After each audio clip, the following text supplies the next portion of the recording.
May 25th, and ask for a roll call, please. Jacobson, Yes, here. Fanouken, Markwart, Here. Snow, Here. Noriko, Here. Baker, Faber, Ray, Here. Terzinski, Golden, Here. Neely, Burbick, Here. Conlon, Here. Hart, Here. Peddle, Here. 10 present. We have a quorum. Okay, so we do have a quorum to convene the joint meeting. We have the agenda before us. I'll turn to City Manager Gora to walk us through the topics. Thank you very much, Mayor. And our Finance Director, Kathy Haley, is going to do a PowerPoint presentation. And I think before she starts the presentation, she's going to give an overview of the documents at your seat this evening. Thank you. Okay, so there's several documents in front of you tonight. First is the agenda for this evening that was sent out last week. There is the library budget, which we will look at. There's a copy of my presentation, which was requested because sometimes it's hard to see from these tables.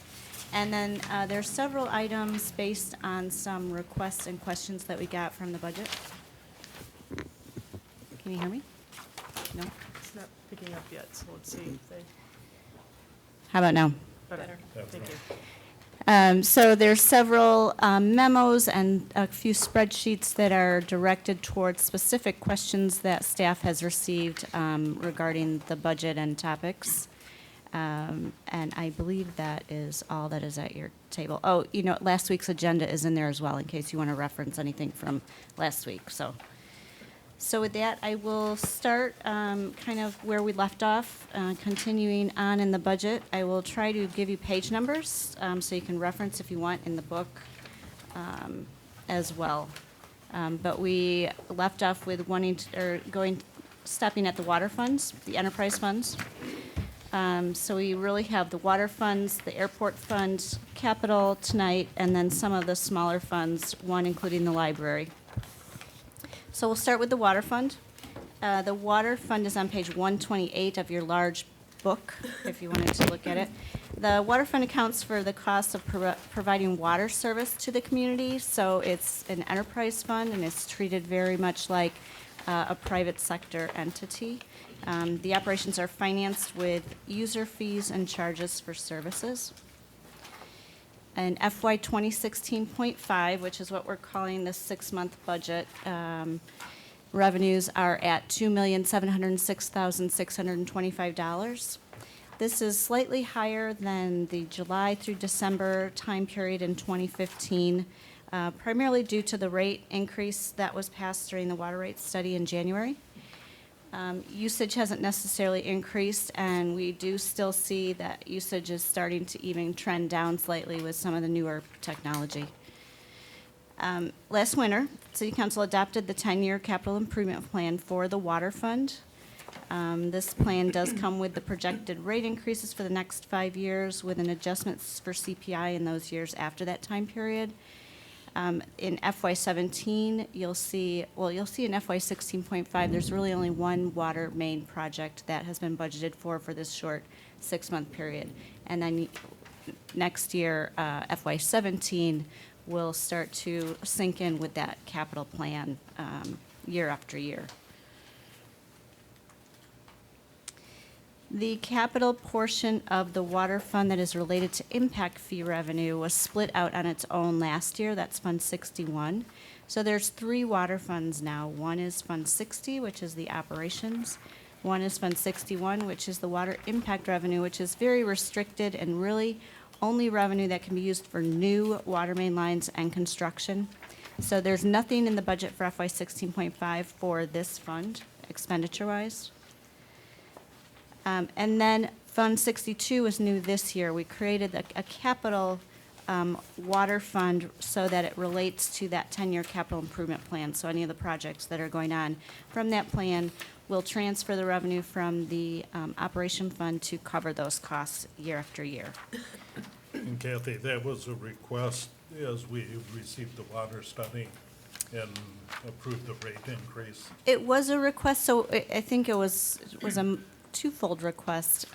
One was also, we want to ensure that costs are not going towards operations that should be going towards capital. I think a good way to do that is to make sure we're following that capital improvement plan and analyzing that every year. But I think we also need to always look at where our fund balance is at, which I'll go through in the next slide.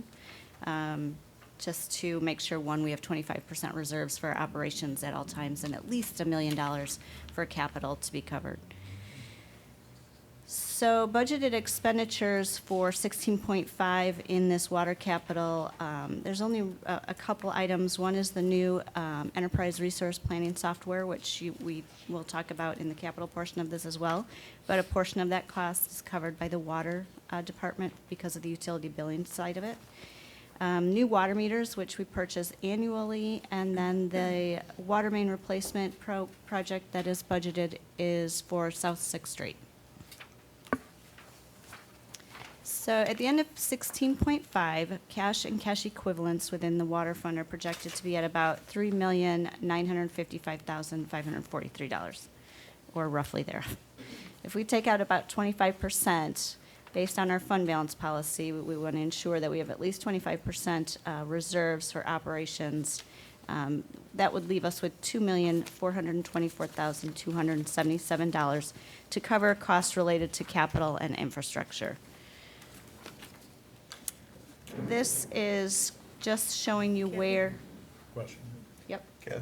Actually, it's a comment and then a question, neither of which needs to be answered in detail right now. I know that one of the things that a couple members of the Finance Advisory Committee have talked about is when we do the kinds of subtractions, if you could go back to the previous slide, the second bullet there, it may be prudent, given the discussion that we had at the last meeting, to not use the actual fund balance target for determining what you have available. And so we can talk about that. That will also apply to the general fund. But I wanted to raise it saying, because it's going to be a recurring kind of issue. There has been a suggestion, I know Mr. Tarazinski, who's not here tonight, suggests maybe that we go to 30% when we're making that kind of calculation. The second point is one that I think would be helpful to understand. When you were talking a little bit earlier, you talked about the capital portion of the water fund related to impact fee revenue was split out into its own fund. If you could, at some point, provide, even just as a reference document, what things have been platted that impact fees would apply to. Oh, sure. Okay. It goes through the permitting process, so I think that would be easily identifiable. Well, but it's more than the permitting process, because there were certain things that were grandfathered. And so it's not just everything that got platted. There are certain developments that will pay the impact fees, and then it's possible that there are still some developments out there. For example, I don't think infill development pays impact fees, but I may be wrong. I would just like to see that clarified so that we know where we can expect some offset for impact fee revenues, and also, as you said, correspondingly, where we can expect new water mains that would trigger the need for those kinds of impact fee expenditures. So it's a real subtle point. It's not something that I think we have to discuss, but I think in the interests of transparency, that should be available at some point. So maybe even incorporating something like that into the long-term capital plan? That's possible, sure. Yes. The capital improvements plan could include and that would be an appropriate place to discuss what's on board that could potentially trigger impact fees and the capital expenditures associated with them. Yeah, Okay. that would be fine. Thank you. And yeah, anyone that has a question, please feel free to jump in at any time, so. So this is showing where projected fund balances would be falling out based on FY16 projections and the FY16.5 budget. You can see the impact fee fund is building up. It's over $1 million in fund balance. We don't anticipate a lot of revenue in fiscal 16.5, and again, nothing's been budgeted for that. And then the water fund, you can see, as I had mentioned earlier, is projecting to have cash, and it's very much a projection, cash and cash equivalents. You know, fund balance for water and airport is $30+ million because of other capital assets. So this is just a projection on cash and cash equivalents to make sure we're at least on the right track in having enough remaining for capital and infrastructure improvements in the future. So the salary assumptions for the water fund, it was the AFSCME union contract costs reflect no salary increases with the exception of the step increases. And we kind of went through a lot of this in the general fund, but this group receives an increase in January. And the non-bargaining unit employees are showing no increase. They received an increase January 1st of 2016. The one staffing change, just like the general fund, is filling the IT director position. 25% of the salary for this position hits the water fund directly. For the 3 months in 16.5, that's $10,398. And then the capital expenditures, really just two, besides the water meters that we purchase every year. It's the new ERP software for utility billing, which would improve residential online payments and viewing capabilities. Currently, residents, while they have the capability to pay online, there's not any viewing capability of their history, no charting, no graphs, nothing for them to reference. So this would help, I think, give residents a little more information on their utility billing history and what they owe. And then the water main replacement for the South 6th Street, which is about $310,000, of which the CDBG fund will contribute towards this project, $160,000. Yep. Have we looked into it all, obviously, now that we've outsourced the billing to a private company? Did they offer any sort of online viewing capability or payment through their service? So we haven't outsourced the billing of utility billing. We only outsource the printing, correct? Mike? I think this probably would be an appropriate place to ask the 800-pound gorilla question that every municipality, I think, is asking. I don't see our engineer, but maybe Kathy, you know this. Do we have any lead mains left in the city? That is way out of my skill set. I think that for the citizens, we probably need to answer whether we have any lead mains in the city, and also whether we know of any lead leads to houses in the city. And maybe we're required to disclose that. I have a feeling that we are not. But it is something, since every community is facing this. And one of the places that they did single out was Northern. Northern did have some lead issues with some of their water. I'm going to turn over to our Public Works Director, Tim Holdeman, to see if he wants to address this issue. Thank you, City Manager. The predominant components of the water system that are lead are the services that go from the water mains into the homes. Correct. And until the early 70s, lead was the common material that was used. Since then, copper has become the predominant material. I will note that under the rules of the US EPA and Illinois EPA, we are required to conform to what's called the lead and copper rule. The lead and copper rule is one that systematically tests the water in the water system to ensure that the lead levels that in the water are not coming out at the tap. And those I'm sorry, could you repeat that last statement? that the lead in solution, the amount of lead in parts per million or parts per billion that is in the water that's coming out of the tap,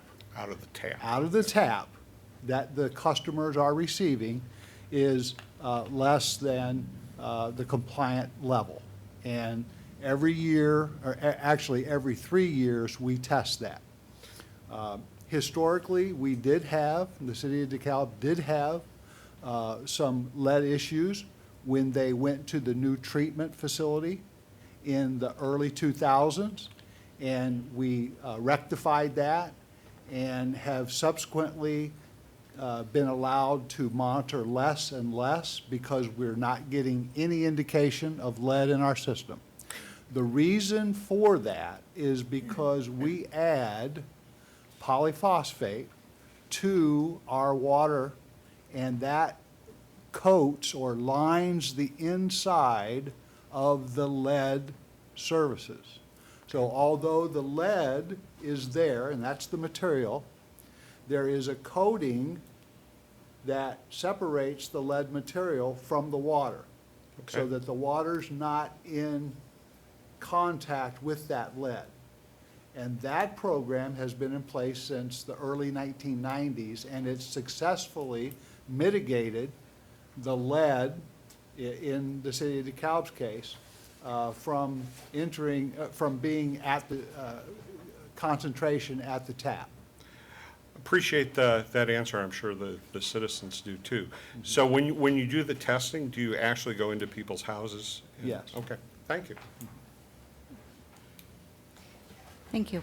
One more question on the ERP software. Are there any legacy costs to switching over to this, annual licensing fees or other costs that we're looking at? Or It's just- similar to what we have now. We have an annual maintenance cost with the software we have. There'll be an annual maintenance cost. This is kind of a placeholder, so we would absolutely be doing an RFP, a full RFP. We've actually written it, trying to do our due diligence to show the current weaknesses that are in the existing software and show the needs that aren't being met and what we're looking for in new software across all departments: finance, community development, which is the building department, human resources, which has no software right now, access database, public works, which is running on a very archaic software with Hanson on their capital assets. So it's all encompassing across all departments, adjudication process and everything. So it would be dependent on the provider that we would choose. Of course, that all comes to council for approval, but there's typically always an annual maintenance cost. And this specific that we're talking about now, is that the entire CRM or is that just an online piece to it? So what I've placed in the budget is based on what we could probably get if we went back to the ERP system we had prior to this system that we're on now, because I've been in communication with that vendor since probably my first day here.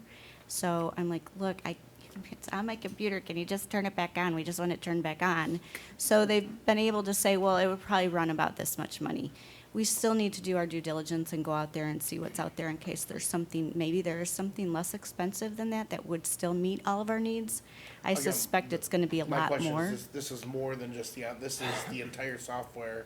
They run the department on. This does all the accounting, it's all the back end and then the front end for Correct. the customer, correct? Correct.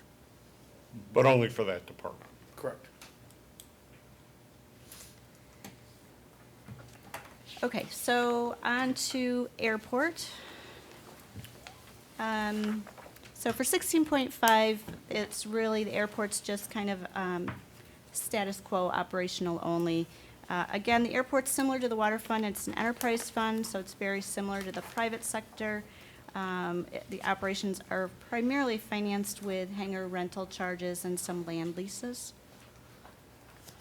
There is a 10% increase to the hangar rental leases that has been incorporated into this 16.5 budget, just to the hangar rental leases.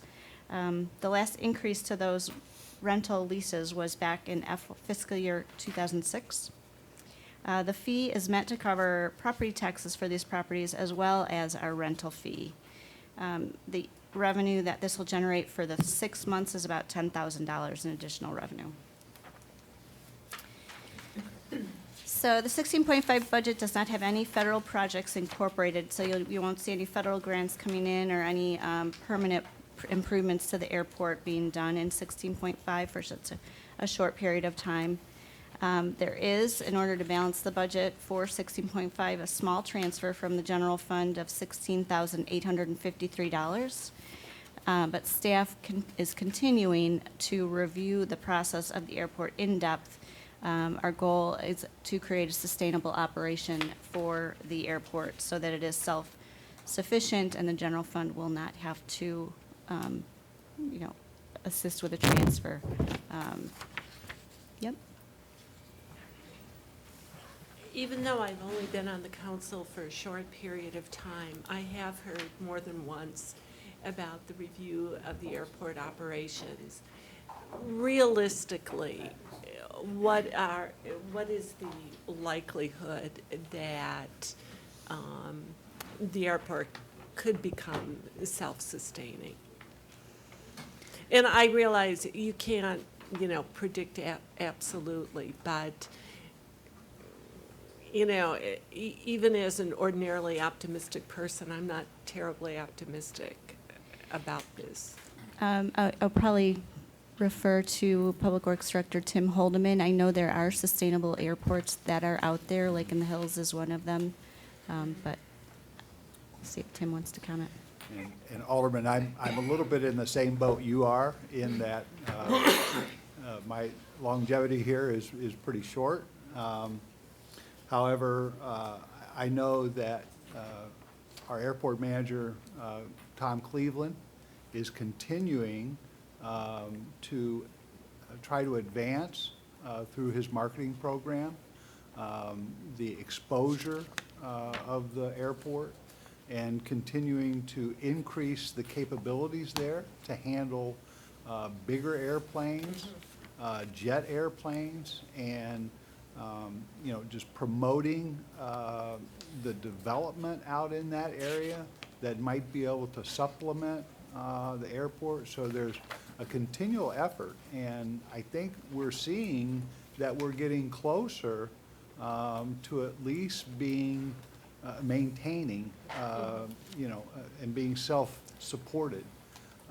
So I'm optimistic in that we can continue the strategies that have got us to this point. I mean, only $16,000, that's getting pretty close. And, with the economy picking up, I think the chances are very good that we'll see the airport being able to turn a profit in short order. Without any specifics, but I know that Tom and I are working together on a daily basis, on a weekly basis, reviewing what we're doing to reduce cost and increase revenue. I mean, the hangars are 100% occupied, and that's where a lot of the money's coming from. And so, we hadn't had a rate increase in those hangar rentals, so we are going to up that this year. And so we're doing all that we can to increase revenue, decrease expenses. We think we'll get there. I would, and, I appreciate your efforts. I would just like your assurance that it doesn't fall further down on the priority list, because there have been some recent positive signs. I think it's something that extra effort needs to be put into it. Thank you. I can just add one other thing. If Ellen DeVita, our Community Development Director, was here, she would add to it. I know she's had conversations with our airport manager, Tom Cleveland, looking at what ways can she help on the economic development side. So they've had a couple meetings, had a couple discussions, so I would anticipate in the coming year that we're going to be looking creatively as to, are there other ways we can market the airport, are there other ways we can tie them into local businesses? So Director DeVito will be working with Airport Manager Cleveland on that. Quick question, is this accurate, the last rent increase was 2006, was it 10 years ago? Correct. Yes. Okay. Seems a long time. That was exactly what I was going to touch on. Does anyone know why it has not been increased since 2006? And then should there be consideration to show a gradual increase as we go look into the next 5 years, for example? I'll jump in. I don't know the history as to why it hasn't been before this point. We've discussed it at the staff level. This year, putting the budget together, we felt it's appropriate to look at it. I know one of the things that Finance Director Haley is doing is putting together a comprehensive look at the fees, and we want to evaluate the fees on an annual basis. And with hangar rentals, there's no reason why there can't be a minimal each year, whether it's a CPI increase. And if you look at the rate of occupancy that we have, I think there's room to increase that fee to see where is the sweet spot. By not having an increase in 10 years, tells us we may be a little behind in what the fee should be. Great, that was my idea as well. Thank you. You're welcome. It might be helpful if we could see like a spreadsheet over the last 10 or 20 years. I'd be curious to see, like Kate was talking about, how has this airport done and progressed? My first thought was when I saw 10 years, I had the same question, why have we waited 10 years? But then you think back, 2008, the economy tanked, so there may have been very good reason that they looked at that, because sometimes you can't squeeze blood out of a turnip, and they decided to hold off on, and let's be real, it went for some years, but that was my thought too. Maybe if it's 100% occupancy, that's, right there tells you we have the option of perhaps like a 1% increase per year, or. Yeah, I would interject that it's, Director Cleveland would have some insights about this, but in past budgets, I remember an extensive discussion about how the airport's hangar rates were threatening to have people leave for other airports. In particular, there was concern about people leaving for Rochelle and for some other airports, that DeKalb was trying to fill up the hangar space, which, you know, we had put some additional hangar space in. But there was some indication, at least in some previous discussions, that there is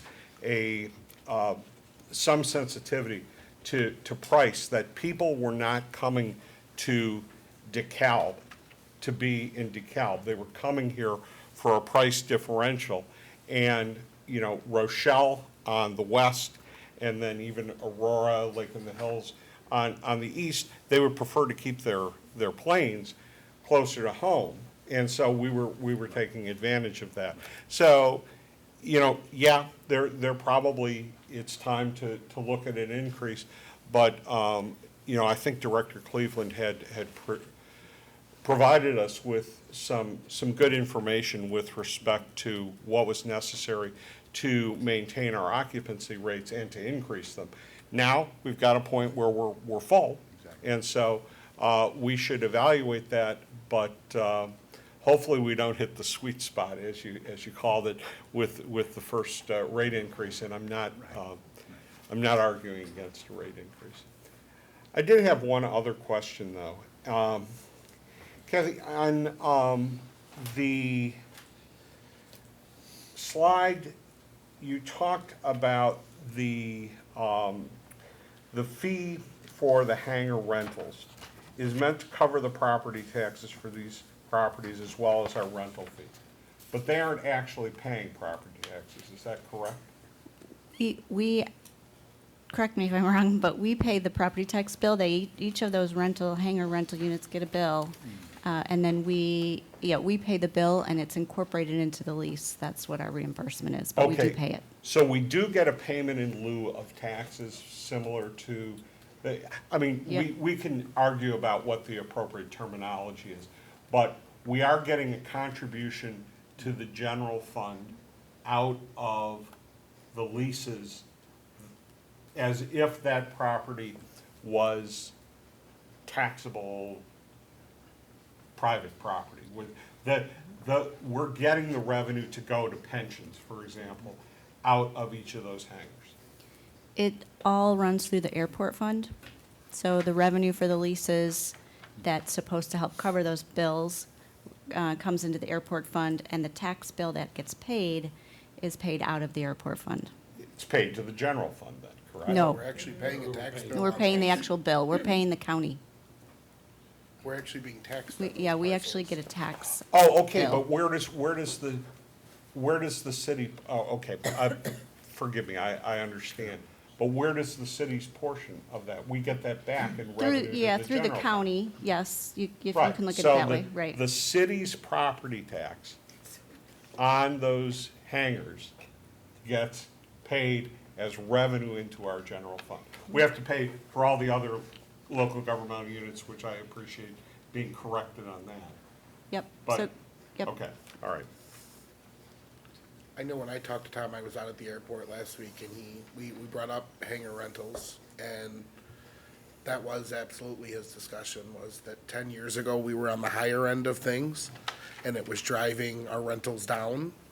And because of the crash, especially in private aviation, again, for a lot of people, planes were a luxury, and he intentionally wanted to keep them the same to build up that occupancy again. And now that we're at 100, he feels, based on several of the other airports in the area, that we are due for a slight increase, but that annual increases, again, he's costing out against most of our neighbors and the market as a whole. And I think he's been very attuned to stay in that sweet spot, and Good.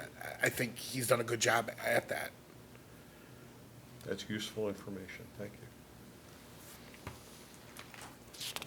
So expenditure assumptions for the airport, again, salary assumptions, it's non-bargaining unit employees, so there's no increase. These employees received an increase January 1st of 2016.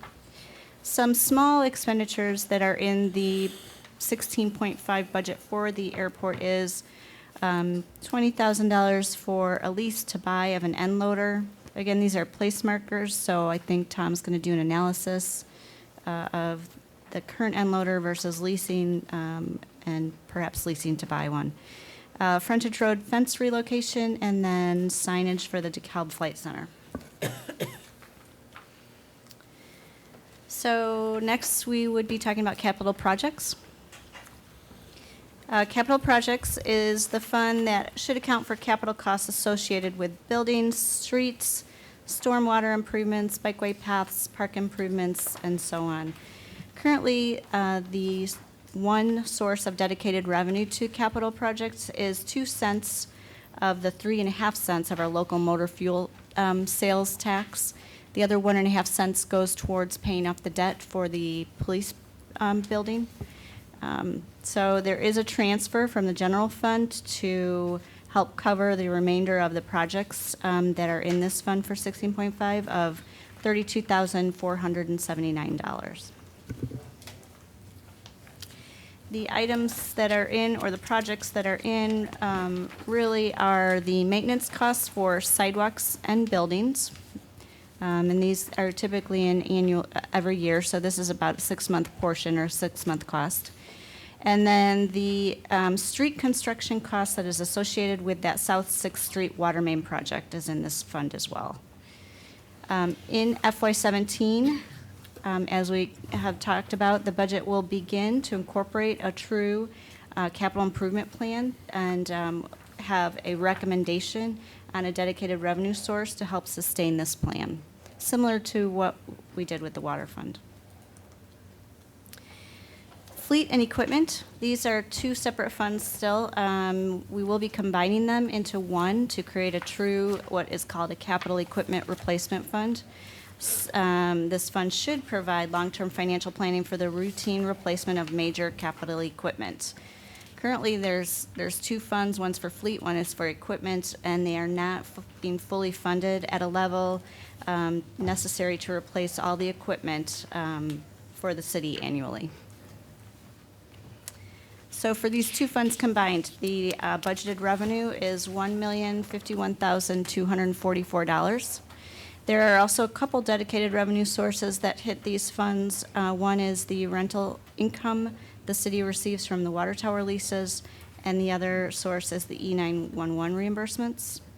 The remaining revenue source is a transfer from the general fund that is currently at $613,939, or about 2.86% of the total six-month general fund budget.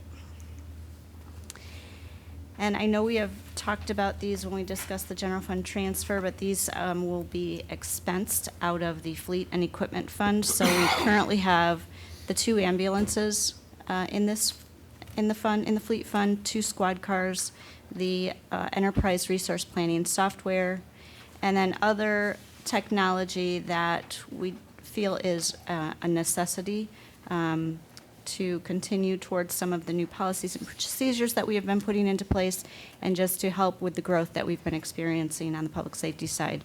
So new software to track the progress of the newly implemented 2025 10-year strategic plan. New performance tracking software as we move to a pay-for-performance module and get away from the economic adjustment increases annually. A new expandable public safety server for storage, additional backup space, new UPS for City Hall. This UPS just in the basement of the City Hall here has gone down on 1 or 2 occasions, so that's like the power for this entire building. New office licenses to create a uniform platform across for all city staff, and then a streets, fleet, and facility master plan. What is the need for UPS here now that we don't have the police station here? Correct. Saying, what is the need for it? Oh, for our UPS? Yeah. Well, it's all of our technology. I mean, it's what we're linked into. It's effectively a backup generator, correct? No, it's, I got exactly what it is right now. A UPS is an uninterruptible power supply, which is a backup Right. generator. It's a battery. It's a battery. If it goes down, we lose power. Sorry, I'm not a technical person, so I wrote everything down. So the City Hall UPS, currently it's 10 years old. It has been repaired twice over the years. I know at least once is this year. It is in need of a complete battery replacement, and a new UPS would be more efficient and take up less space. It would provide better protection for our servers' systems at City Hall. So it is a backup for like our servers, yes. If I can comment, I mean, usually UPS is uninterrupted power supply. If you're just counting on generator, usually your stations go down and then you have to bring them back up and you've lost data that wasn't currently stored. So a battery backup gives you instant power so that you don't lose that data, and you can, if need be, power down in a reasonable manner without losing data, or keep operating for a certain length of time. So it's a little bit different from a backup generator versus a battery backup. Thank you. And what is the definition of the ERP software? Remind me again what that is. The enterprise resource planning software, it would replace the current financial software in finance. It would also incorporate software for human resources, so there'd be an HR communication with payroll, there'd be an online workflow. It would also be the building department where permits are, permit tracking, code enforcement, and then potentially Public Works with either their work orders or their fixed assets or capital assets. And we couldn't build in an online module to that to replace the standalone for finance? for online bill pay? Well, so instead of, I don't think it's just online bill pay that is going to be the benefit of this enterprise resource planning software. I think we certainly could go through a credit card company and do online bill pay for probably just about anything. Linking with the software then, they would have to write the program, and I'm sure that could be done as well. I think by doing it as an ERP, we're giving our residents a quicker, more efficient way to pay. It's real time. Right now, we don't have real time, so if someone's going to pay and it's in the Dropbox, it'll get posted the next day after they drop it. We don't see it till the day after that. It's almost a 48-hour lag. So there's some benefits to upgrading that as well. I think Chair Petal has a comment. Yeah. Enterprise resource planning systems, every single word of that is important.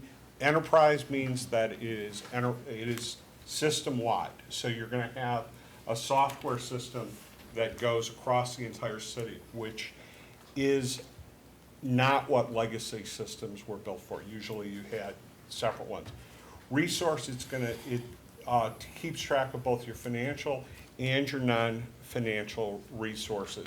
So it's got a whole lot of components, including vendor components. It would have a human resources component. It will have all of your accounting, your general ledgers, and the rest of your financial software. It will have a employee-facing system typically that will allow for updates of employee records both by the city and by employees. And then it will have the customer relations management software. So it's truly an enterprise-wide system, and the system part is really important because it's supposed to be able to talk across your entire organization.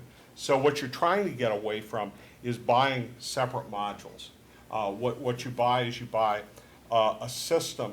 What you give up is the customizability that you had with legacy systems, but that customizability meant that they were often very expensive to repair. These are more generic.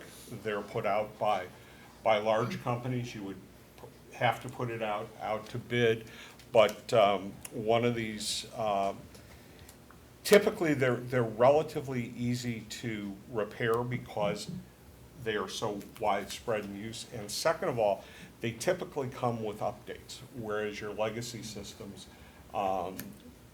really had to kind of be updated in whole. So it's a whole broad kind of system.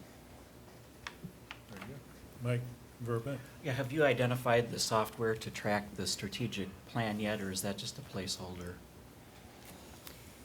Patty Hoppenstead, Assistant City Manager, you want to address that? Yes, I would. We have had demonstrations so far by two different software vendors and we have spoken to counties as well as municipalities who are users of these two systems and who are specifically utilizing the systems to track their strategic plans. So we've started in the research of that to obviously come up with a realistic placeholder, but a final decision hasn't been made. But the two that we have seen are very promising. Okay, thank you. Kate? The streets, fleet, and facility master plan, this dollar figure, I assume that represents the cost of a consultant to develop that? Yes, and I'll jump in here to kind of give an overview before I turn it over to Director Holdeman. So the format, the goal was to try to follow the successful format that was established with the water infrastructure plan / water rate study. So you have information, I know Director Haley put in your packet some of the background information on the age of the vehicles and other information. And I know we've had multiple presentations by our city engineer, John Laskowski, to talk about what's the condition of the streets. The goal would be to go to the next level and figure out what are options, what are the true costs of providing those services over the next number of years, like with the water infrastructure plan.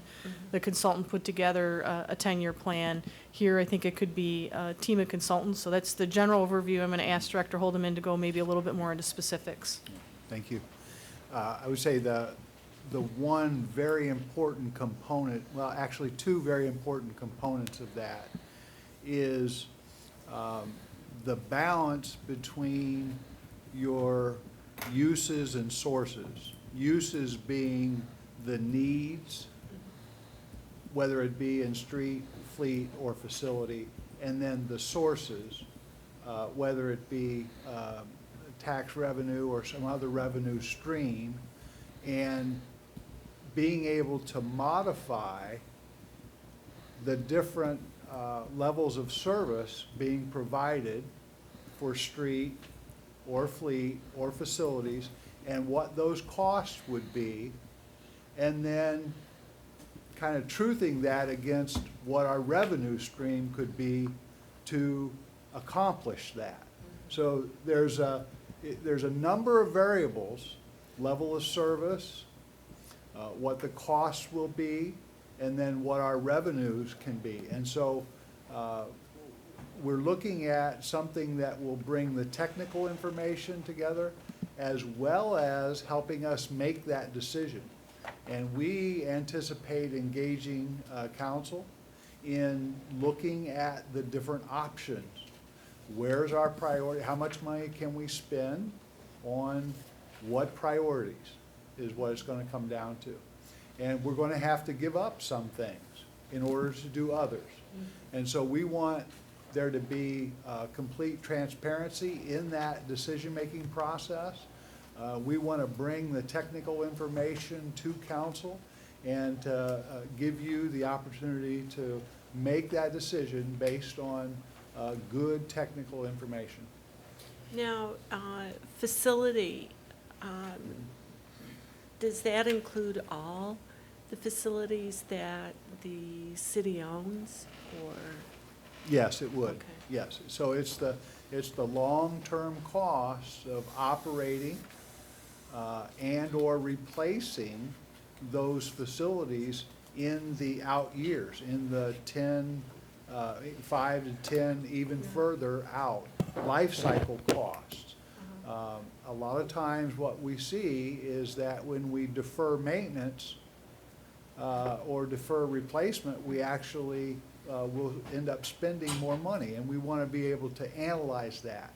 So each one of these individual units within these categories will be looked at in terms of what the life cycle costs are and when they should be replaced to reduce that life cycle cost.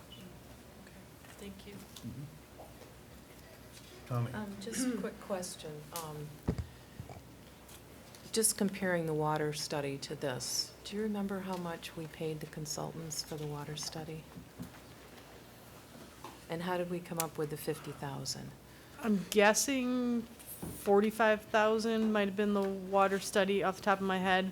This cost would potentially be split over 2 fiscal years because it will start in fiscal year 16 and a half and it would carry over into 17. Yeah. So based upon the RFP and the proposals that are received, we estimate that the cost is probably going to be higher than $50,000. So maybe The exact cost, we don't know. It really depends on who submits on the proposal. So as an example, as Director Holdeman and I have talked about this, you could theoretically see 3 different consultants teaming together on this proposal, because you have certain consultants that may be specialists, civil engineers when it comes to streets.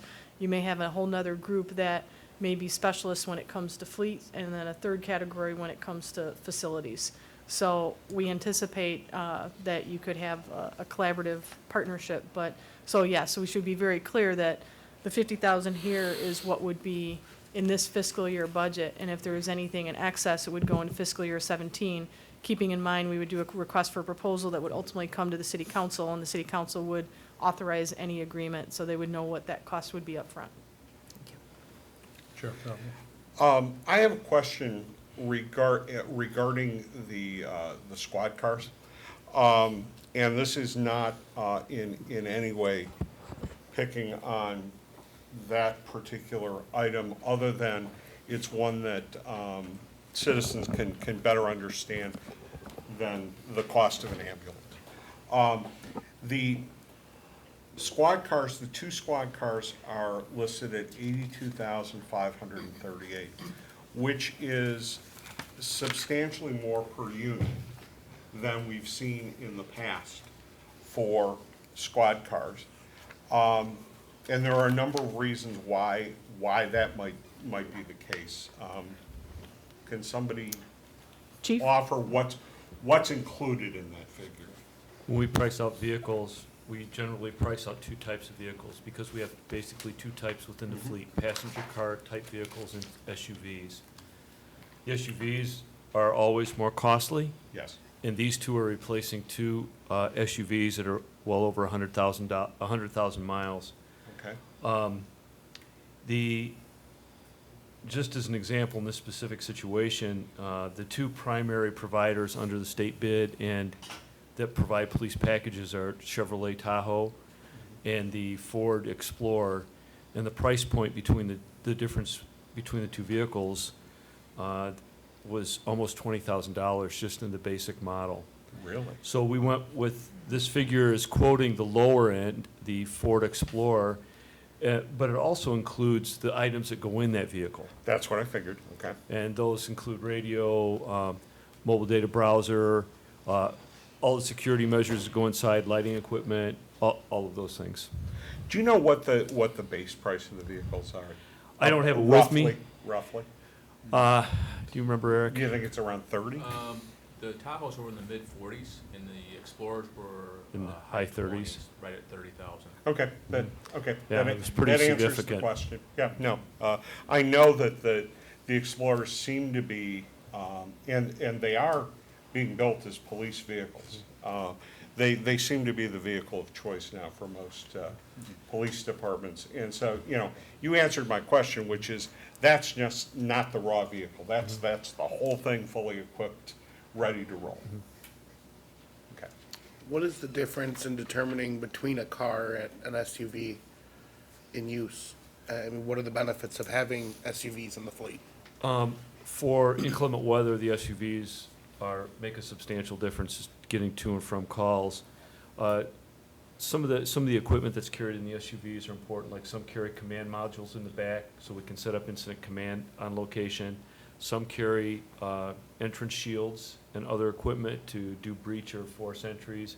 So it depends on the mission of the vehicle. And what we're finding now is too, when we had switched to, and actually did it more for economics than anything, not performance, but when we went to the Impalas, which are about the smallest of the police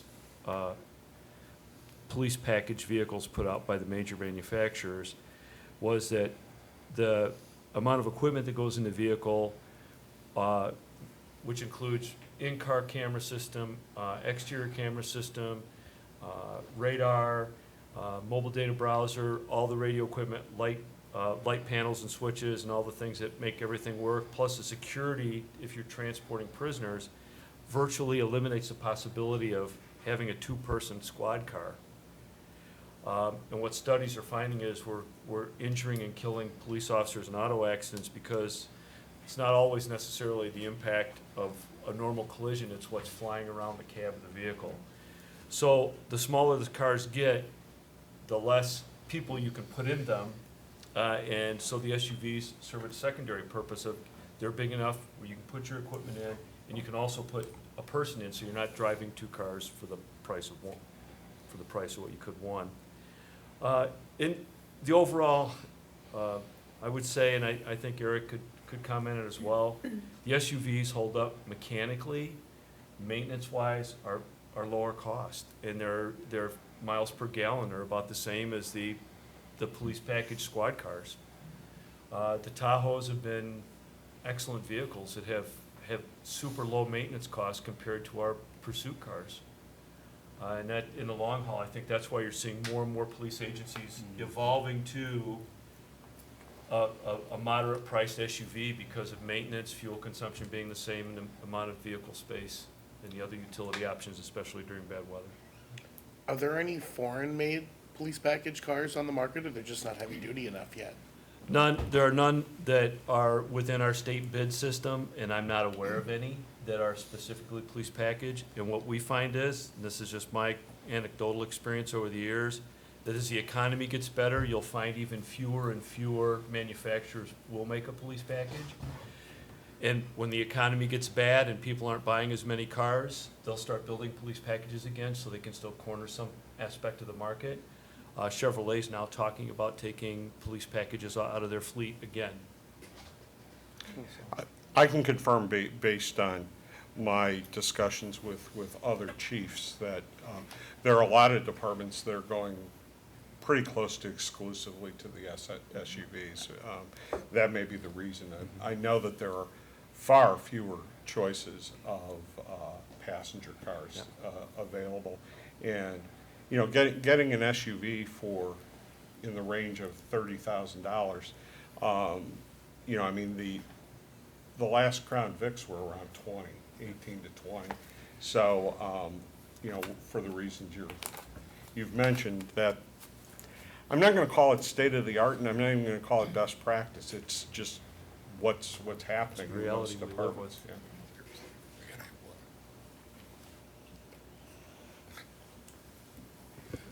Yeah. Kathy, I'd just like to observe that I appreciate the comprehensive nature in which this fleet and equipment and the capital focus has taken in this FY 16 and a half budget.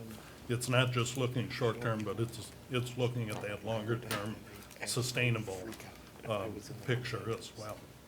Thank you. Okay, so in your agenda, whoop, Alderman Markle. sorry. I'm sorry. I'm sorry, just as a lighthearted thing, are we gonna get a Prius so that we can do that chase That, across the country? Like a handoff Prius? as difficult as it is, I'm sorry, with the talk about it, the Prius thing, that commercial went through my head, so. I always think when I see the Prius of what size can opener it would take to put certain people in it. I've been put in one of the NIU ones, and I can tell you, if I was in handcuffs, it would not have been a good scene. Yeah, if you want to hear a police department's experience with Priuses, talk to Chief Phillips. Good car, but just not. Not quite police duty. Well, it doesn't meet the advertised chase that Alderman Marquardt is referring to. It is a cute car. So, City Manager Gora did reference this. There is the listing of all of the fleet in your package behind the agenda for tonight's meeting. So it's the green and red spreadsheet. It just shows a really good picture of our current existing fleet and equipment and the aging and how old so much of that is at this point, so. Well, and the great thing is having that particular spreadsheet will be easy to go year to year and update it. It's a great inventory. I think it's very transparent for the public and for elected officials and staff. So I really appreciate it, and it is available online in the Open Records portal. So. Dave? Is it, I assume it's Excel spreadsheet type of thing, isn't it? This is Excel. I think it gets exported from the Hanson software that Public Works has, so Yes, that you're tracking it all in. That's correct. The information comes from our database, and then we have created the Excel spreadsheet. I guess just two thoughts as I looked at it, that I'd probably be interested in sorting it by something like retirement age. It looks like it's sorted by an ID number, which doesn't help us group what's what here. And then it seems like we have vehicles that are still in use, but they're red. And I wonder if we should have I don't know, think of traffic signals, a yellow category. It's still there, it's in use, it's maybe past what we originally thought, but I think if it's red, we'll then sell it or junk it, but it's not junk, so it still has some use. I don't know if there's any value in that, but it just seemed like there's a middle category between the original plan and being ended. I think, These vehicles are all in service yeah, that they're are all on the in service. spreadsheet. Right. I thought you were alluding to the fact that some are red. Pardon? But some are red? The vehicles on the 3 pages we have in front of us are all in service. Right, that's my assumption. You're Some of them are suggesting, color-coded red, which indicates they're past their original useful life, right? Correct. you're Correct. suggesting if it's past the retirement age, you should put it in yellow, kind of like Consumer Reports says, where it's green, where it's in its life expectancy, if you're still getting good use out of it, it's in yellow. Red meaning it's gotta be replaced. Sure, we had an original plan that's the green colored area, and then there's a yellow plan in my mind that it's past its original plan, but it's still being used, because it still has some value. And then, the red would be out there in the future that it's just gonna stop working sometime. I just can't tell from this how much longer some of these things will go, and I have a farming background, and I know 1970 tractors can still do a good job in the field, but, you know, I don't know that that's the same for an ambulance or police cars. Connie? Well, no, I think I hear what you're saying, and if this is a spreadsheet program, then just sort it by, instead of the column vehicle ID, sort it by year. That would be easier to see? Is that what you're saying, That'd kind be of? one idea. Yeah, and also life expectancy. I'm not sure, I guess I would like to also see the mileage maybe at some point. Would that help Yeah, we track the mileage on all our vehicles. on this spreadsheet, like, or no? Director Holdeman? Yes, we do. I think what we're talking about is the increased complexity of the evaluation. Just the two-dimensional evaluation that you see here is really meant just to give you a snapshot in terms of overall averages. And we actually have it sorted out by department, so each department director has his own fleet that he's looking at and evaluating in detail. I would say that the fleet part of the street, fleet, and facilities would address exactly what you're talking about in terms of repair cost history. So if we would look at a third dimension in this matrix, looking at repair costs, where a vehicle that might be a life expectancy of 8 years, it's working for 12 years, and the repair costs are relatively low. So we would expect it to continue to be in service.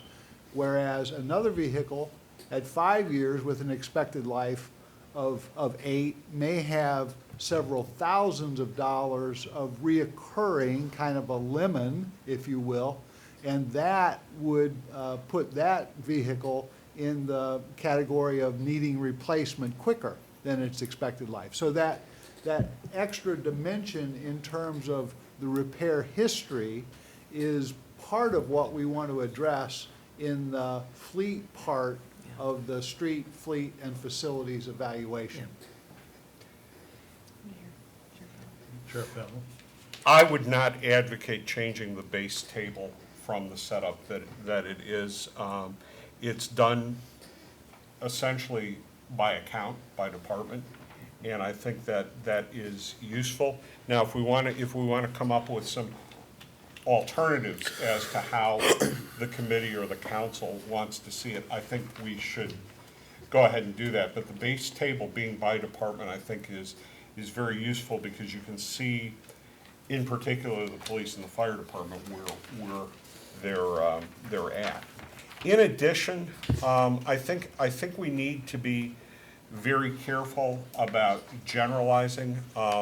Mileage can be useful on some vehicles, but for other vehicles, it's going to be different. You know, police cars in particular, the rules that apply to mileage are gonna be like the difference between highway miles on a car and constant rush hour miles on a car. There's a difference in the wear and tear, and in some departments, police vehicles are close to being on for 24 hours. I mean, and so there's wear and tear just in the engine running that much.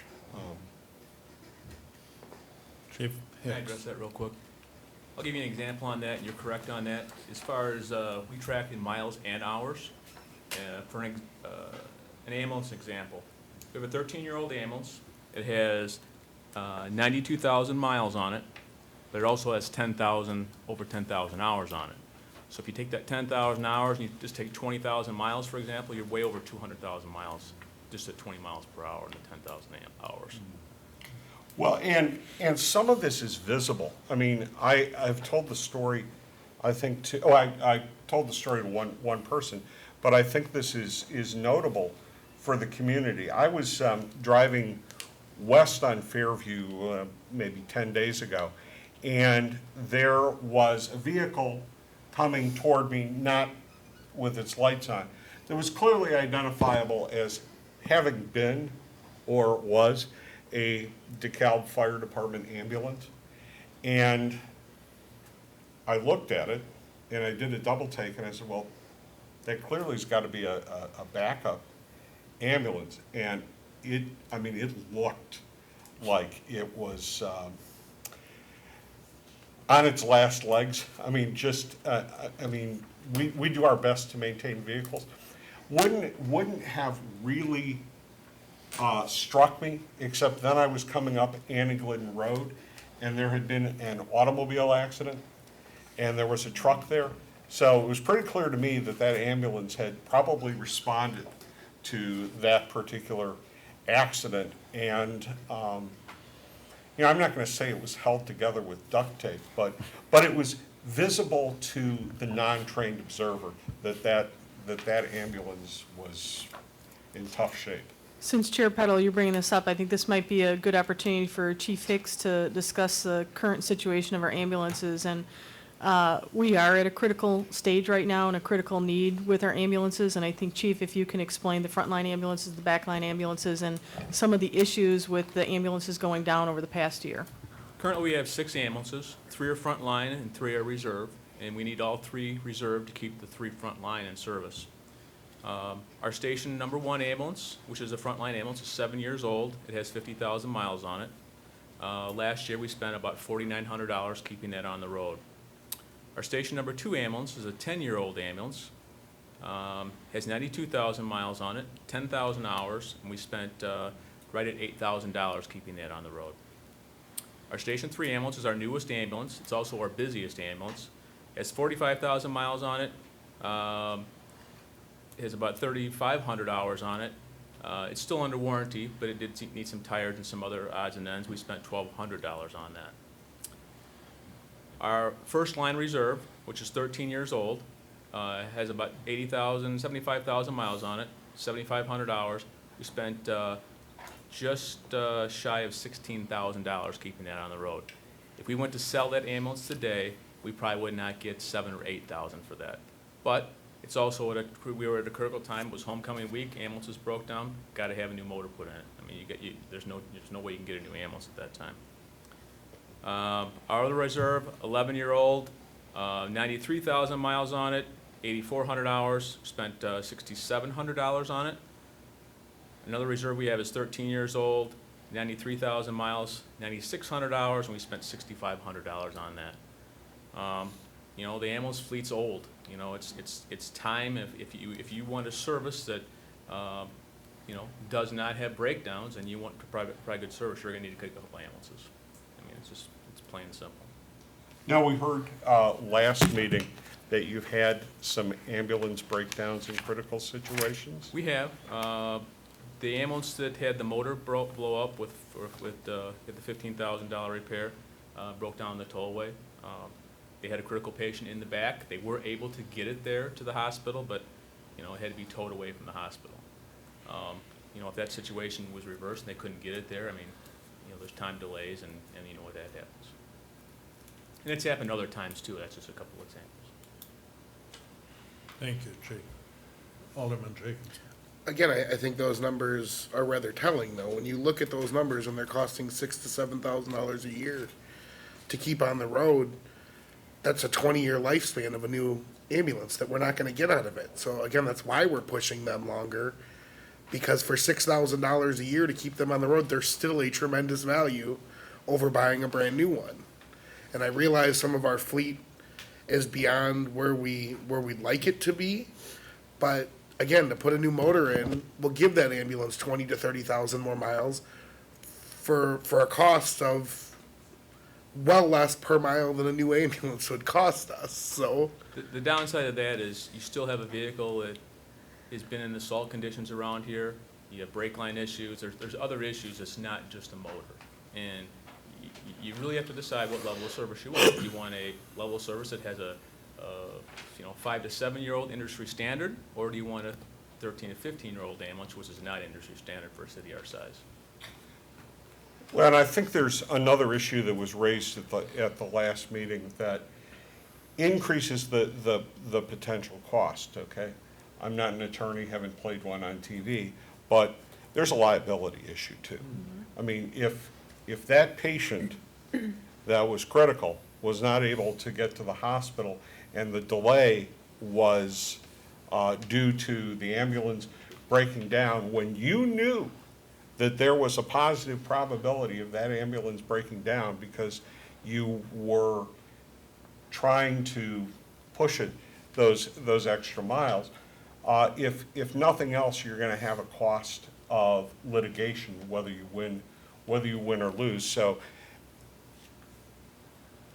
reasonable people can differ as to what the outcome should be, but in making that decision, you need to factor in that you are taking a risk of some kind of a bad outcome that increases in probability the further you push any kind of vehicle.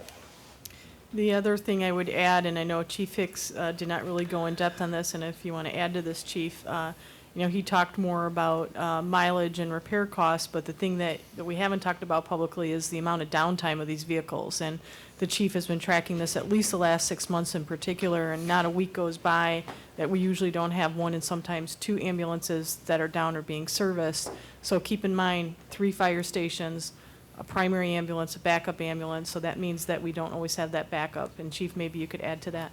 Yes, we started that about 6 months ago, tracking that, and I sent out a weekly report to the council. There are times we only have 3 in service. Sometimes, it's been day to day if we have 2 in service, and it's an issue. We try to keep them in service. They're either at the dealership, they're at our repair shop, or somewhere keeping them maintained. But they're getting old. It's just time to look at some replacements.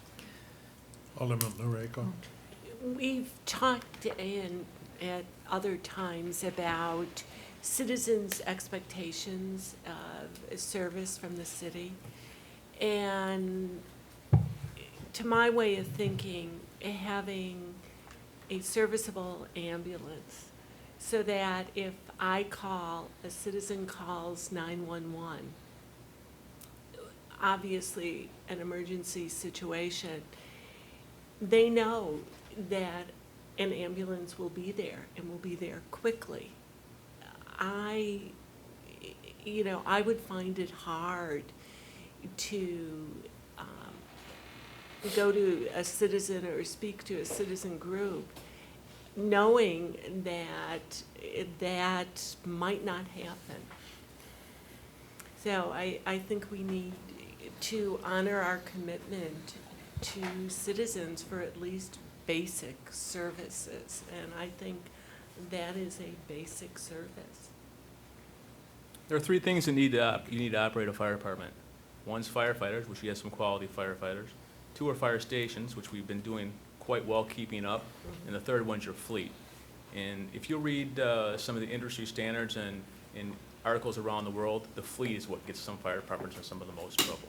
Because they don't keep their fleet up, they break down the road, or they break down at the scene. That's a problem. Thank you, Chief. Connie? In this situation, do you get a chance to look at a leasing agreement with ambulances, or are they all purchases? I'd like Director Haley Okay. touch on that. I think we have leased ambulances in the past. The last lease that I'm aware of was 10 years ago or 11 years.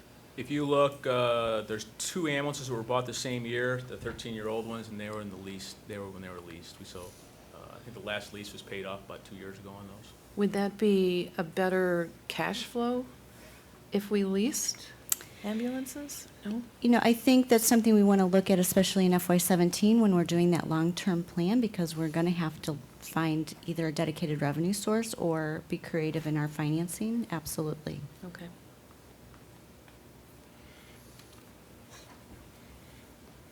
Alderman Jacobs. Yeah, I'd prefer to start looking at things like that. How can we get in on a depreciated ambulance, a 2 or 3 or 4-year-old ambulance, run it for 2 or 3, and then sell it for what we can get for it and start over? I mean, to buy a new ambulance when there's really a 7 or 8 year lifespan on them, at the cost they're at, it's going to be difficult to afford those going forward. And we know that. The ladder truck was the same way. I mean, it's this equipment, especially on the fire side, is a significant cost, and we need to spend that cost. We need to have those vehicles out there. We have to get creative, like we did on the ladder truck and buying them. So. I think it's the piece that seems to have been missing is the long-term planning. There's been no type of planning. So 10 years ago, there was a lease and we bought a whole lot of vehicles. But at that time, there was nothing that said, okay, we know in 10 years now, these are all going to come due. So let's make a plan and start putting a little bit away every year to replace these vehicles, which is what that capital equipment replacement fund is meant to do, is to start to fund that fund for long-term replacement regularly, annually, because it is our fleet and equipment is so important. And that is the focus of our FY17 budget, is to create a long-term sustainable plan, so. And I just want to add to that, so there was this lease, and it was not only purchase of vehicles, there was some vehicles and equipment were new and some were used. And so it's a double whammy that we now have all these coming due at once. There was no plan as to how to replace them, and with some of them being used, it's even compounded because they didn't have as great a life expectancy. So I think as Director Haley said, it's definitely going to be tied into the fiscal year 17 to look at what is the long-term strategy for replacing these vehicles and looking at what are the most creative ways, and is there a mix between purchase and lease, but then having that long-term strategy when that lease is done, how are you going to that next either purchase or lease? Again, I don't know if that's we knew we had this problem. We've known since 2000. The reality is we have known about it, and the issue has been funding. We don't have the money to pay for it. So it's not that there was no plan. It's not that the plan was neglected or that there was blame by staff or council that they weren't paying attention to these things. We've known about it for 10 or 15, 12 or 15 years. The issue has been funding, and we still have not come up with a funding source because every time a penny comes in, it's going right back out in staffing costs. So I would say, to say that there's been no plan or there's been no planning is not necessarily 100% true. We've realized it. In 2000, they had the issue where they were in the same place. There had been no planning or money set aside before, and they had to react at that point.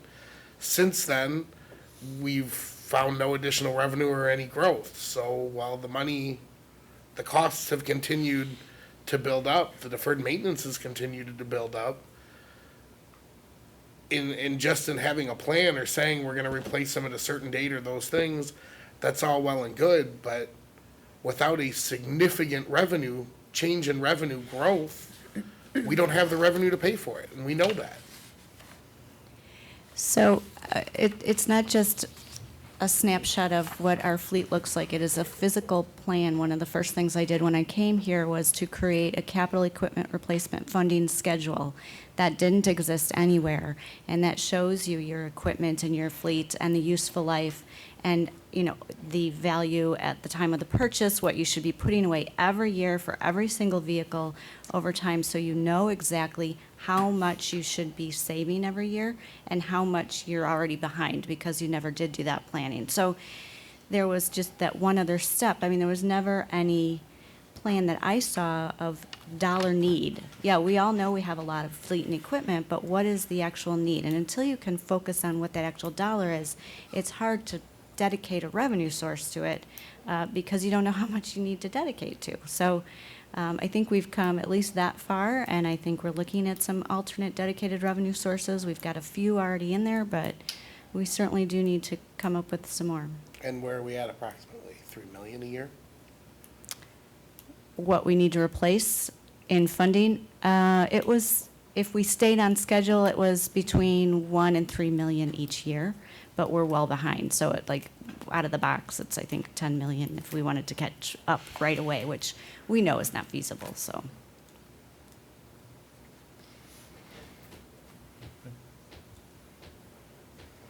I think this just tells us then we do need to have a streets, fleet, and facility master plan. I mean, this is, we need to have some people who are very familiar with that give us some options. That, I think that begs that we need to do, we need to do that. What I hear, you speaking to Connie, Alderman Jacobson speaking to is exactly what Director Holdeman pointed to, that third leg is the revenue component. Right. That Right. needs to be part of the whole picture. Right, but I mean, the $50,000, I mean, that's probably gonna be money well spent. Again, the reality is we have most of that data. We have the equipment, we have the streets data. The $50,000 is gonna be spent in coming up with how to pay for it. Well, we need somebody to figure that out for us. But one of the The answer other, is more taxes. I just Yeah. saved you $50,000. but one of, And that's what the study's gonna justify, that we haven't been able to cut internally to raise these funds for the last 10 or 12 years. We're not budgeting now for it. We're not budgeting in 17 for much to put any of this away. So the answer is you need a new growth stream of revenue, which is taxes and fees. That's where we collect our revenue from, unless we have significant cuts elsewhere in the organization, which we continue to not want to talk about here. So the reality is the $50,000 is merely to bring in a consultant to sell a tax raise on us. So let's save the $50,000 and have the discussion now about tax raises. The people don't want it. That's the reality. We know what the equipment's gonna cost. So we know what the streets are gonna cost. We've already had those costed out. So to pretend that's gonna be a big part of the study, we know exactly what we should be putting away and what we're not. So then the answer is, where does the money come from? That's the big question of the study. Our options are limited. City manager? thank you. At least what is hoped, another key component of the study is going to be the information is, what is the ramifications of whatever action, whether it's option A, option B, option C, of looking at, you're absolutely right, Alderman Jacobson, we know the condition of our roadways. We know, you can look at particular roads and know what the pavement index is.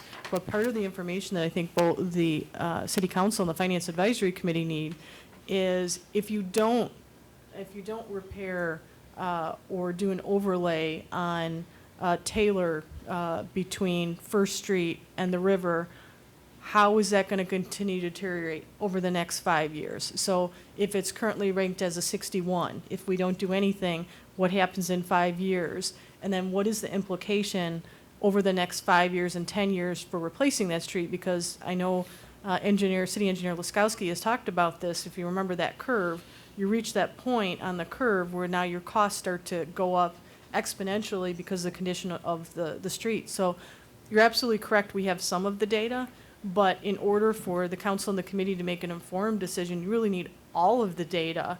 And are revenues a part of it? Yes, but that's a policy decision. But if you have all that data, just like you did on the water infrastructure plan, you know the implications. And what the council did at that point is to set a level to say, you know what, we're comfortable with spending $1 million a year. The consultant said the city could have spent a higher amount, but that was living within our means as far as the water rate revenue. So what I think has to be determined in the future is, what is that level of living within our means, either of existing revenue or other potential revenue, but you need to have all the data to be able to, I think, make that informed decision.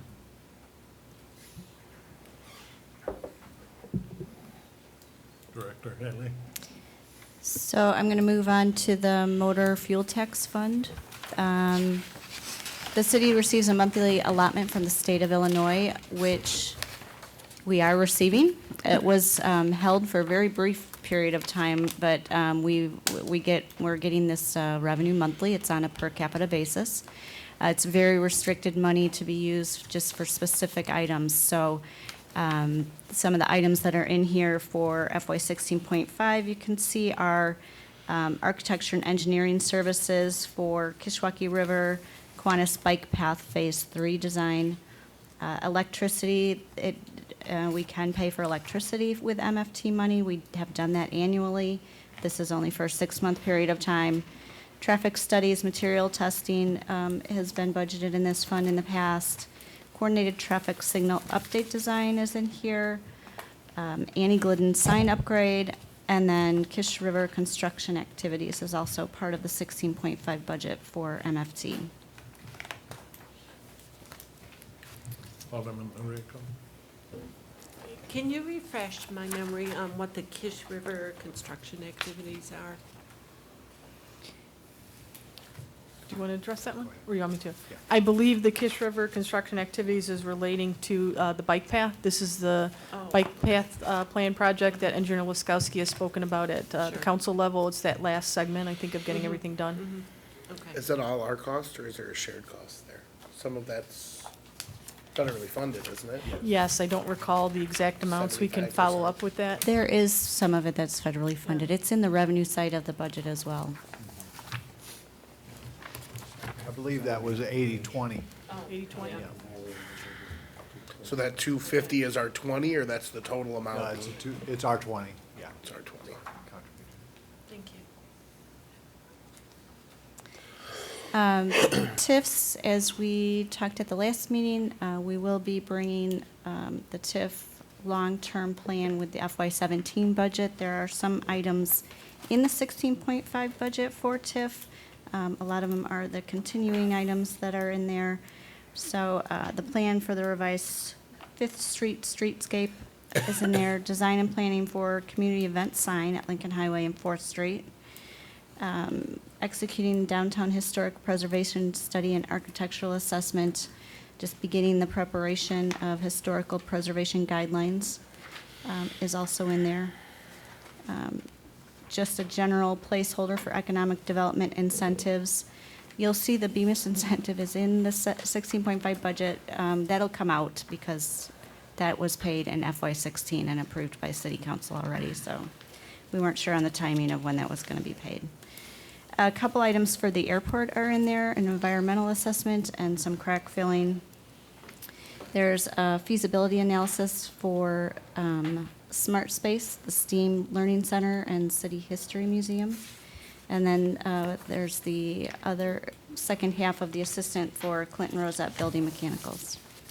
So if I could just build on a couple things that Director Haley said. So especially for the Finance Advisory Committee's perspective, the assistance for Clinton Rosette Building Materials or Mechanicals was an intergovernmental agreement between the City of DeKalb and the DeKalb High School, or DeKalb School District, which was $2 million of TIP funds to be able to utilize for specific school projects.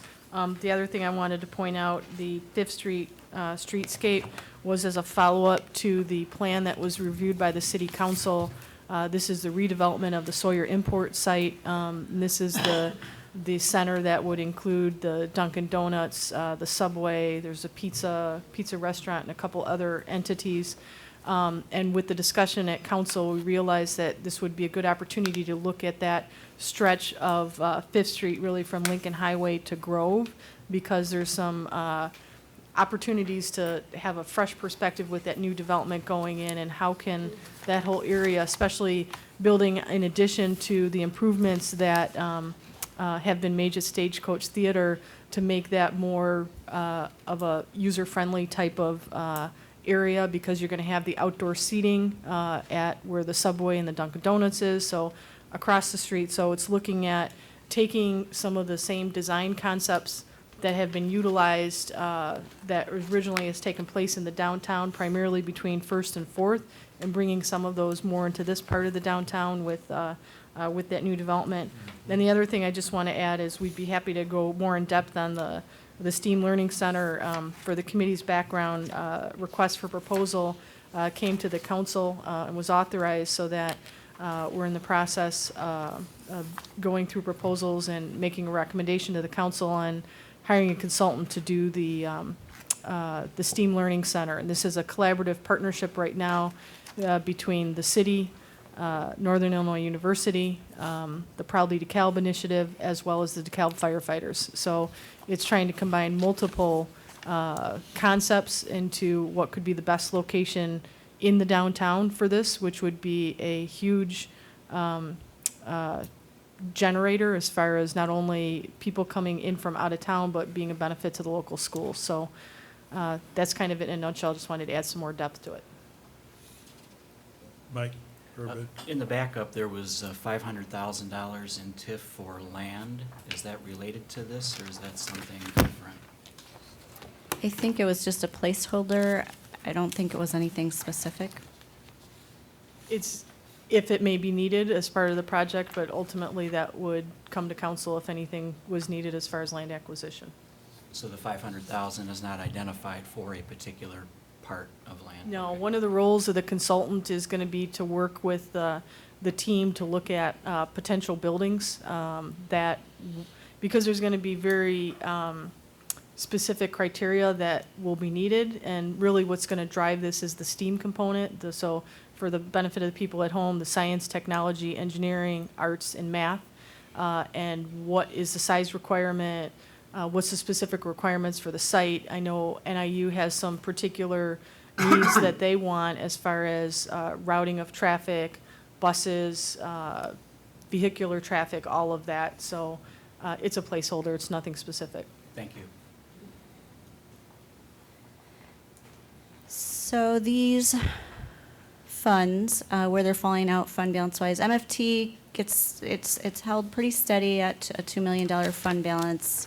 And then the two TIFs, you can see, are still showing a pretty good fund balance. So again, there's going to be a definitive plan with FY17 on the remainder of those two TIFs and how that money is looking to being recommended to be spent.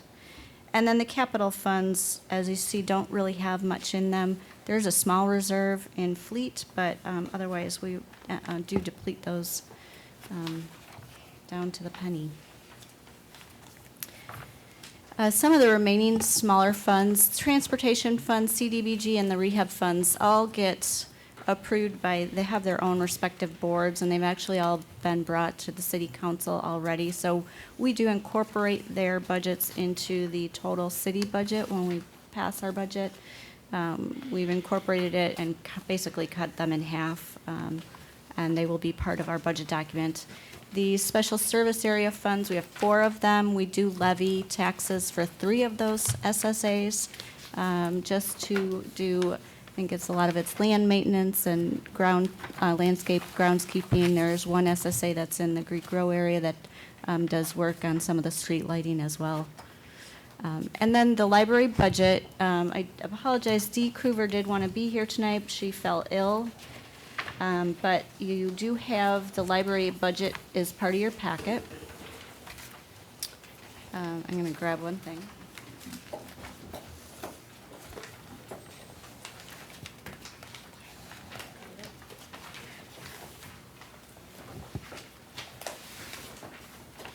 So Dee did give me a bit of good news today. She said Senate Bill 2049 has just passed, which has language reappropriating funding to the Secretary of State for library construction funding, including the project for DeKalb. So better late than never, but they are going to be getting their funding, which is a great thing. It did not come in time for the tax levy to be abated. So you will see that in their budget, they have that full property tax levy, which includes that additional $500,000. The municipal bond portion of that revenue, that's what we levy for them for their current GO debt. We levy it, give them the money, they pay the debt. And then they really just incorporated a 6-month budget beyond that point, although you will notice in the bottom, they have a reserve. They're holding a reserve because they are very dependent on property taxes, and so they need for cash flow purposes to make sure they have some reserve starting in January. And then they're holding that $500,000 in a separate bank account, so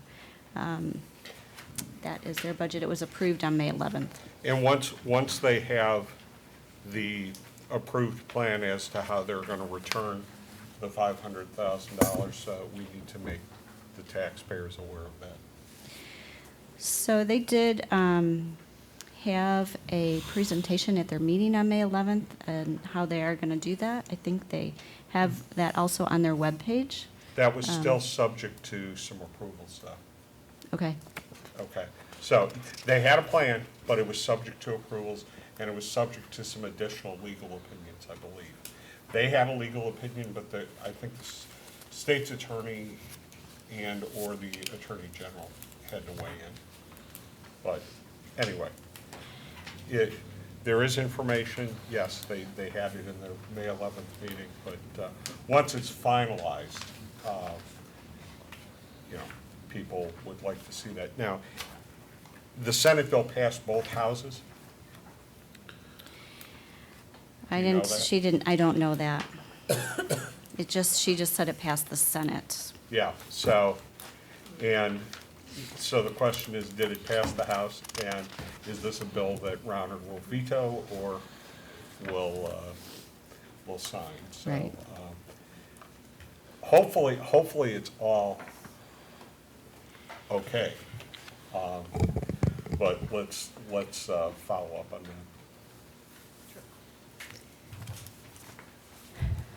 that. So just to wrap up my presentation, the budget as presented inclusive of this financial policy change, this was, there weren't a lot of recommended changes. This was one of them, recommending that reserve funds above 25% be transferred per city council approval to fleet equipment or capital based on current city needs. This is staff's recommendation to transfer $600,000+ for capital projects, fleet, and equipment that we feel are much needed, still keeping us at a reserve fund balance of 25%.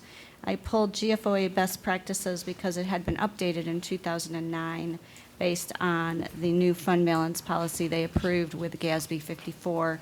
There now are several different fund balance buckets that are required by cities. It's like committed, it's a non-spendable, it's reserved, unreserved, and there's another one, I can't even remember what it is. But based on having those buckets now, they have decreased their recommendation and suggest at a minimum that general purpose governments, regardless of size, maintain unrestricted fund balance in their general fund of no less than 2 months of regular general operating revenues or regular fund operating expenditures, which equals 16.67%. I think our city's fund balance policy is a wonderful policy. 25%, we are up towards that 25%. We're actually going to hopefully come in over that at 26, almost 27% at the end of FY16. And even with the 5-year projection holding above the 20%. So city staff is recommending the transfer to capital fleet and equipment for 2 ambulances, 2 police vehicles, and much-needed technology. And I can compare it to something to the fiscal 15 budget that was approved prior to me, but when a $534,000 deficit budget was passed to pay off a balloon payment for the airport loan versus refunding and extending that loan out, which I think was a very sound, fiscally responsible decision. And I think this would go along with that. So, and showing our fund balance at its strength as well in the next 2 slides, which you've seen over and over again. Sorry. First of all, I don't think we're in compliance. I don't think we're at the 16.67%. if you use the GFOA's definition of unrestricted fund Restricted, balances. Second of all, I think that the recommendation is, based upon what we saw last meeting, reckless. And I use that term very carefully and very deliberately, because what we saw is the fund balance was going to drop down to 20%, which is a 5 percentage point drop or a 20% drop. I could live, given the way that we've calculated the fund balance, I don't want there to be any playing around that the public perceives to be trying to weasel around with the numbers. We've calculated things in a particular way, and what the suggestion that Tom Tarazinski made to me, and I know, Mike, you're aware of this too, I think that I could live with, and I'll speak for Tom, I think he, in effect, gave Mike a proxy, even though it doesn't count as an extra vote. If we change that to 30%, I would recommend that, 30%, because I don't think with where we're at now, and without making this thing way more complex at the 11th hour, I don't think we're at 16.67% when you calculate it the way that GFOA would have it calculated into the various buckets. So I could certainly pull the CAFR because I have used just one of the buckets that they allow for the unrestricted balance. I haven't used both of them. There's two of them we can use, which would even bring that percentage up slightly. It's not a lot, it's not a high number, but I followed their formula to a T based on where CAFR fell out at, so. It depends on what you have in your general fund, and it depends, we don't need to have an accounting argument or, the like. I think our fund I don't think that we have reason to reduce our fund balance by almost a half right now. And I think that it's pay me now or pay me later. But that's just one person's opinion. I would agree almost entirely with those statements. Again, I think it's an example, yet again, as soon as we have an extra penny laying around, we're spending two. And when we see the projections out, we are going to see negative growth in that account coming forward. So at 30%, again, when we did our bond hearing, bond rating, most of our comparables had a 50% or higher rating. And that's what they were looking for when they were doing the bond ratings.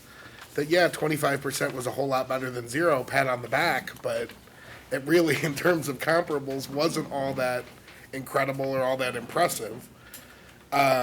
Going forward, again, I think we do need to both raise at this point to at least 30%.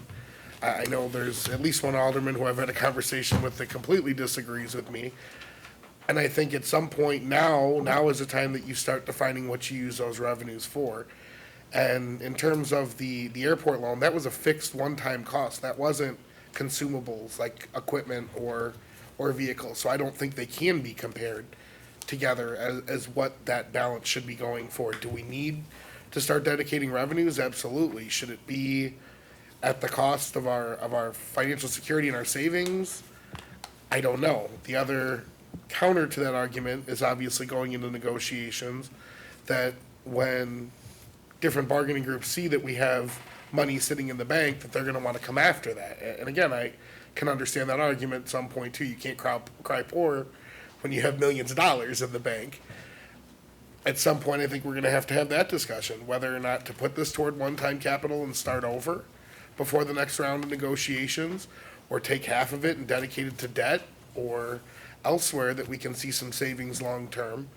But I think it is a conversation we definitely need to have, probably sooner rather than later, is if we do get to whatever our number is, whether it's 25 or 30 or whatever we set it at, let's plan now for what we're gonna use that money for instead of, well, we have an extra 50 cents, let's spend it on what we need today. That's not sustainable planning as far as I'm concerned. So I think it's a great discussion to open up, and I'd certainly would be willing to hear people's ideas.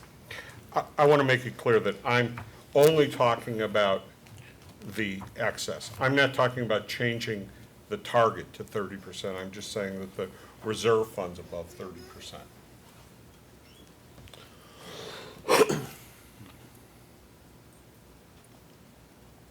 Now I'm confused. Yeah, I'm confused Okay. too.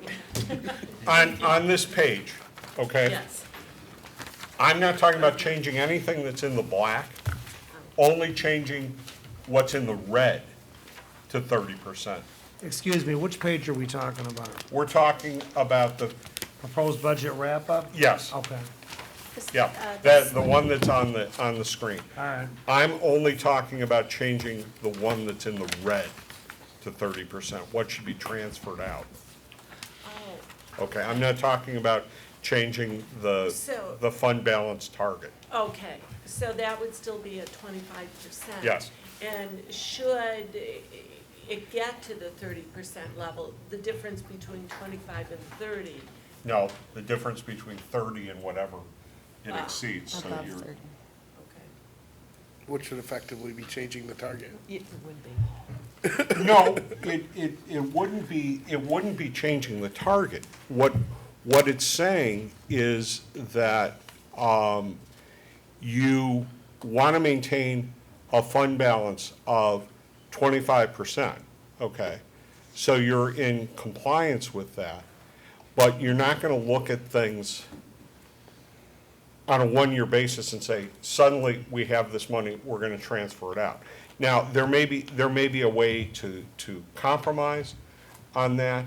You know, I understand that, you know, right now, Director Haley's saying we'd be at like 27%. Close. Something like that. But the problem is, when you look at the projections for that fund balance, we drop down to 20%, okay? So if you did not transfer out the roughly $600,000? Yep. Is that, okay?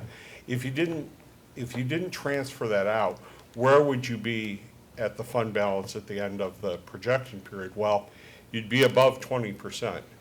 So maybe, you know, there's more than one way to skin the cat. And one of the things that you could do is you could say, okay, here's the fund balance of 25%, and we could do a 3-year rolling average or something like that and say, okay, if for a 3-year rolling average period, we're above that, then we can transfer things out. I hate to make decisions based on 1 year, either falling low or falling high, that you're gonna transfer money in or out on the basis of the 1 year. So Mike, are you speaking to reduce those services that 600,000 is funding? Well, no, what I'm saying is that,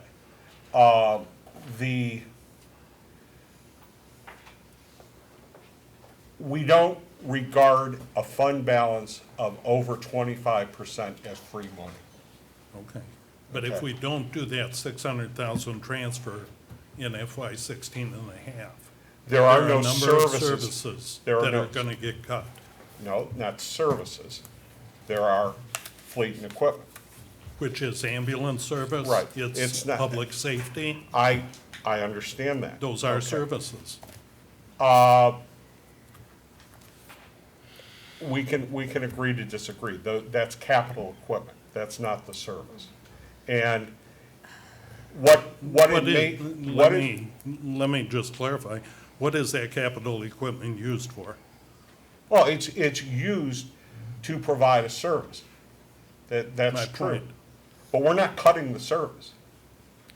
Again, what Mike's saying is you can poop without toilet paper, but Yeah.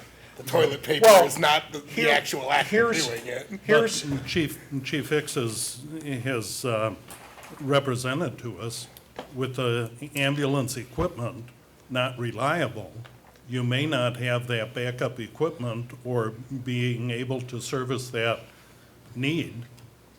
But what you're ultimately saying is that 5 years from now, we're gonna sacrifice 10% in effect, we're gonna sacrifice 20% of our fund balance to pay for this. All that we're perhaps disagreeing about is the source of the funding. Okay. Okay? I don't disagree with the need for fleet and equipment. I don't disagree with the need to spend the $600,000, though I think we need to do that with a lot of discretion. The question is utilizing and spending down your fund balance the way to do that based upon the projections for that fund balance? I guess, and this is kind of subtle, I don't like having a policy that says reserve funds above 25% should be transferred per the city council approval to fleet equipment or capital based on the current needs of the city. I don't like having a policy to spend off as soon as you get, as Alderman Jacobson said, as soon as you get 50 cents, you put it into the spending ledger. If we want to make a decision this year that we believe that the best use is to reduce our fund balance based upon the needs that have been presented to the city council, I understand that. But to have a policy that, we've suddenly exceeded the 25%, so we're gonna consider that free money to put into fleet equipment, I'm not comfortable with that. I'm more comfortable with a one-time decision, if that's what the council wishes to do, that says, okay, given that we have met our fund balance, we're not gonna change the requirement from 25%.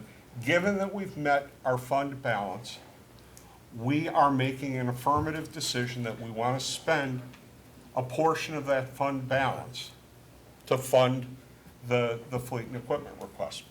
That is something that I think if I thought through, I probably could support. I just can't support having a policy that you're gonna do that every time. We're in agreement, Mike. Alderman Noriko. I dislike having to present a problem or a concern without really being able to offer something positive, but I'm going to go ahead and do it anyway. I have a concern regarding the projection for the 2020 fund balance, when, it's dropped. I've been hearing over the past year the importance and the effort put into having the fund balance at 25%. I don't have a magic solution, as I introduced this comment, saying that, but I need, before I'm comfortable with taking that 600,000 plus, knowing it's going to reduce the fund balance to like 20%, and yet still seeing, in 5 years that it's dropped below 25%, I need some assurance that there's at least some thought, some discussion, some idea of how we would improve that. Because otherwise, despite what I've said about, valuing the need for ambulances and for, the squad cars, and compelling arguments have been made for everything, but that still doesn't, get rid of my concern about what happens, in 5 years. To address Alderman Noriko's comment, a couple of facts and research that Director Haley and I have done. So number one, if you look at what has transpired in not quite 2.5 years, but we've increased the fund balance from 17%, and we're going to end the fiscal year at almost 27%, so almost 10% within that 2.5-year time period, which is roughly, I think, around $2.9 million. And I just want to comment that it is because of a number of different factors, including being extremely conservative on the revenue projections. And we keep it that way, because then if the revenue projections come in high, then that builds towards the fund balance. So that's been one strategy. Another strategy has been the fiscal management of the executive team as far as looking at the costs that are in the budget and being very aggressive in trying to maintain those expenditures. So seeing the expenditures coming in under what was budgeted, that also works towards the fund balance. So that's part one of my response. I think that part two is, Director Haley and I are concerned as well. This is the first real 5-year financial forecast that we put together, that Director Haley put together based on the various assumptions. And so it's something that we hope to refine moving forward. As we looked at other financial forecasts for other municipalities, we saw similar issues, that they may have been at a 25% initially, but then in that out year, that fourth year, the fifth year, is that you started to see it trailing off. This is the importance of updating that document every year, because things are going to change. There are some revenues that we've not included in there that over time we know we would probably see, but we're taking it the most fiscally conservative. So I think the final way I would just answer it is this is going to be a living document that will be part of every single budget moving forward, that both the council and the committee will analyze. And I think over time, I can tell you, and I've said this in one-on-one conversations, I've taken this to heart, is I know one of the top priority when I was hired, I still remember the interviews and the various conversations I've had with each of you, is financial sustainability, is how we address this. So that has been a focus, which collectively we've done as a great team, both at the elected official level and at the staff level and the committee level. So it's something we take extremely seriously, and we're not, our goal is to keep it at above that 25% every single year moving forward. Mike? And part of the historical challenge to that is FTE. I think we touched on it at the last meeting, how critically important that is, because if you look historically at the city of DeKalb, the increase in investment per FTE per year is outpacing our increase in revenue. So if our revenue is not matching pace with what the increase in investment per FTE, we're at a deficit right out of the gate. So where do we bring in dollars from other areas of the organization to compensate for our revenues without raising taxes to meet our investment in our per FTE? And I would like to address that, because I know Alderman Jacobson had asked questions in regards to staffing. So this is at your place setting that we have been able to put together in the last 2 days. We will want to review this document just to make sure that there's no errors. We color-coded it so that you can see from fiscal year 7 through fiscal year 16, any change in staffing. We broke down the part-time, the full-time and the part-time. So we did not get to the level, I think, of what you might have been talking about the last meeting of full-time equivalents. We wanted to at least be able to show what was the full-time position, what was the part-time position. We color-coded it with anything that is an addition is yellow. A position that was moved from to another department is orange. Purple is a title change. Blue is a reduction, and green is a reduction / contracted out. We also color-coded the columns so you can see the difference between the full-time versus the part-time positions. Just to kind of jump to the last page to put some of the summaries of what I've seen. And I had not seen the data going back to '07, so this was very educational for me to be able to look at this from '07 all the way to '16. Our high point in staffing was in fiscal year 8, when the city had 235 full-time employees, 41 part-time. What that equates to full-time FTEs we would have to calculate. Keep in mind that out of that 41, we have 19 crossing guards. And I point that out because when you start to compare us to other municipalities, a lot of times we'll look at what you would call like a part-time regular, someone that is working like so many hours per week. And I left the data at my desk, but I think the information that I got from HR earlier is that we might be averaging, if I've got this correctly, about 5,200 hours for the crossing guards per year at an approximate cost of about $90,000. So just keep that in mind. Couple of the things that, so when you look at fiscal year '08, at the height, at least since fiscal year '07, of our full-time employees at 235, as we stand today, I believe it's 201. You will see a trend that over the last 10 years, as the number of full-time employees have decreased, the city has become more reliant on part-time employees. And part of that reason is cost savings, is to be able to, it's a lower cost sometimes when you have the part-time employees. You'll also see structural changes. I shared with Chief Lowry today, I said I can see the impact he's made on the community and the department, because you can see structural changes in this document that were made to the police department. You didn't see a hierarchy or management positions in the police department, and we also, you'll see in this document some of the structural changes that were made as a result of the pay and compensation study that has directly impacted really primarily the police department, the fire department, the public works department. And from our perspective as staff, that's extremely important because of succession planning, to have that structure in place so that you can not only manage today, but have then the people that can move up in the organization tomorrow.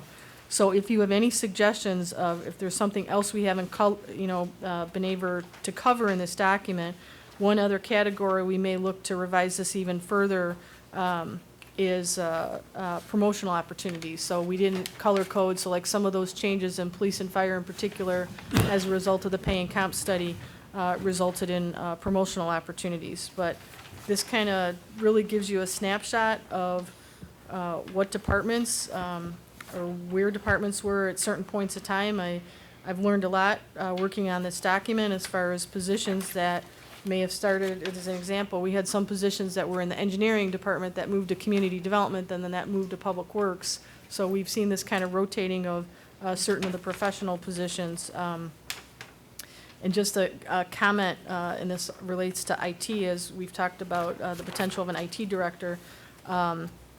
It's important to note that in the city's history, or at least I'll say the last 10-year window, as far as I know and what's been communicated to me, we've had positions that have had a director in the title, finance director, HR director, IT director.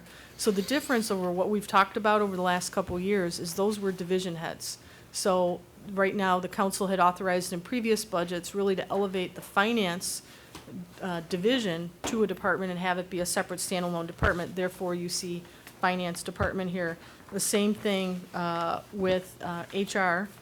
And community development was brought back, because you can see through the evolution that at one point in time it existed, then it went away, and then now it's back. So that's kind of my overall summary of the document. I'd be happy to answer any questions, but we wanted to be as transparent as possible and thought this color-coded document would be a good source of information to be able to see, all right, when was a position added, when was a position reduced, when was a position moved somewhere else.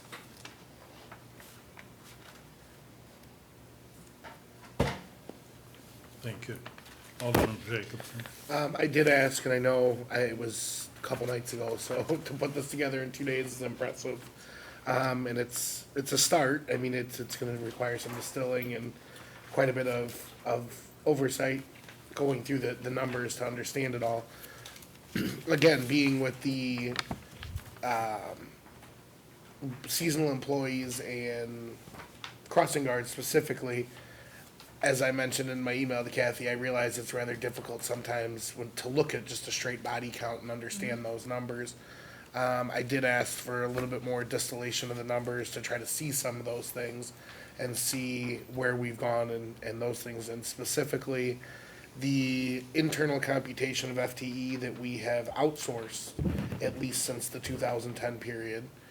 And looking at these numbers, obviously 10 was the year we did the reduction in force based on in part the EPI study saying that at that point, we were probably 30% overstaffed for the operations we were seeing and handling. And again, looking at 11 to be the baseline number at about, 207, if you count part-timers as half FTEs. In total, again, when I came on the council in 11, we said we were gonna be under attrition and a hiring freeze effectively. And in the reality of it, in 5 years, we're looking at hiring, 35 employees on top of that baseline, plus all of the employees, whatever that number may be. And I would imagine it's in the 10 to 15 range in outsourced positions. So, again, in our baseline, or in 2010 pre-baseline, EPI was saying we were 30% overstaffed. Now we're right back to that number or higher than that number, and likely 10 or 15% higher than that number. I think we have to start taking a look at what we're doing and what the issue is. Again, when we're talking that we have to come up with $600,000 just for necessary, right now, we're in trouble and we need to get these things. Again, $600,000 in terms of our budget isn't really that much money.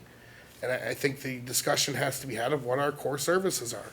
If we're so broke, we can't afford to keep our ambulances on the road, why do we have flower pots in our intersections? That's not a core competency. You can put all the makeup on the pig we want. If we can't do our jobs at the base level on the ground at police and fire, a lot of these niceties and a lot of these things like remodeling the downstairs of this building right now, and a lot of these things that we're spending money on, training and professional development and conferences and gift cards and all these niceties that we have are great, but we need that money on the ground right now. And I think that's the discussion we have to start having, is niceties are great, extras are great, sweeteners are great. We need to make sure that at the base level, our police and fire are being handled, especially our equipment needs. And then we need to start talking about the next tier of required things like roads and water infrastructure. And I think to do that, we need to go line by line through this budget and start looking at cuts. Again, niceties are wonderful. Flowers are great.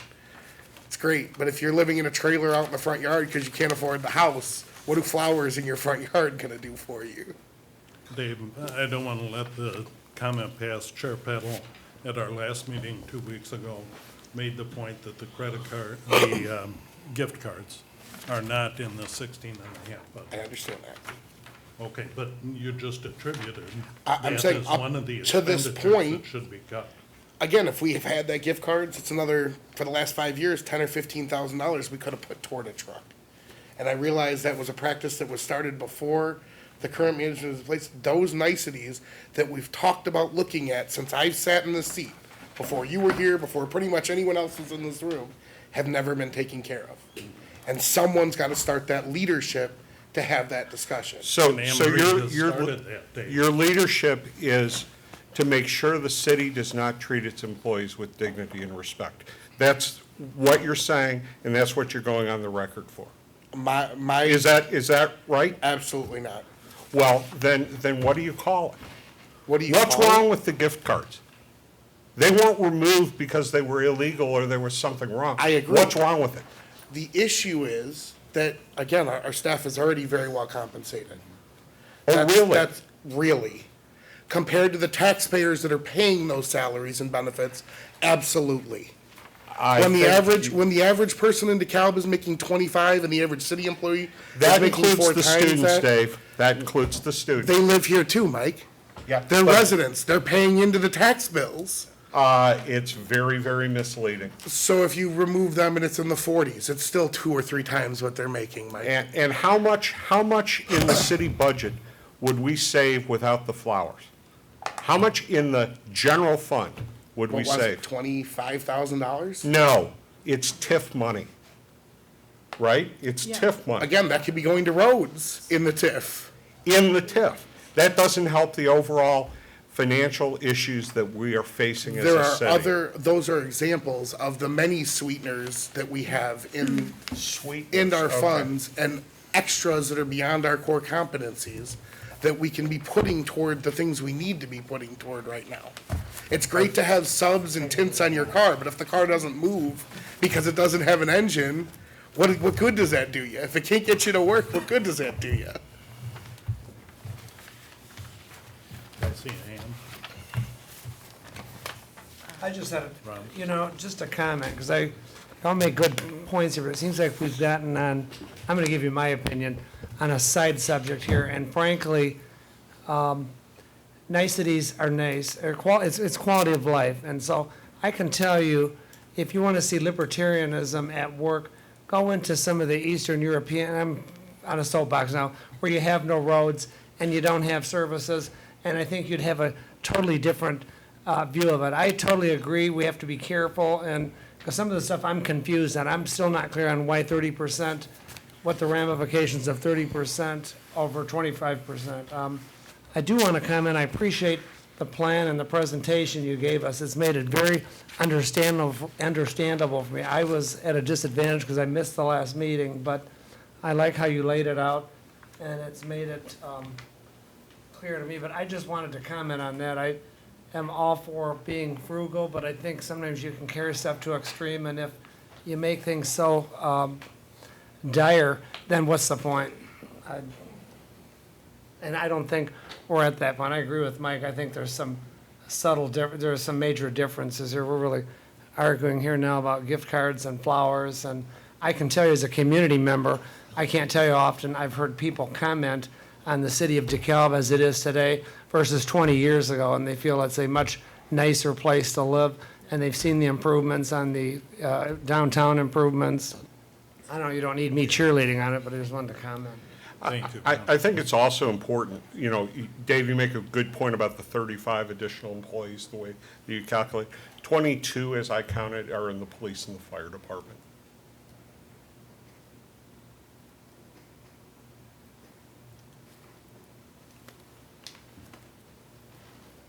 Mike Verbeek? But with fewer residents. So I think at the end of the day, we need to hear from council, what are those priorities? And then as a Finance Advisory Committee, we can try to make the most of what those priorities are, but on diminishing revenue, diminishing population, and diminishing business storefronts, it's a challenge. Your cost of firefighting doesn't change by the number of people that are living in a house. You still have to protect the house. And you also have to protect businesses. You also have to protect visitors.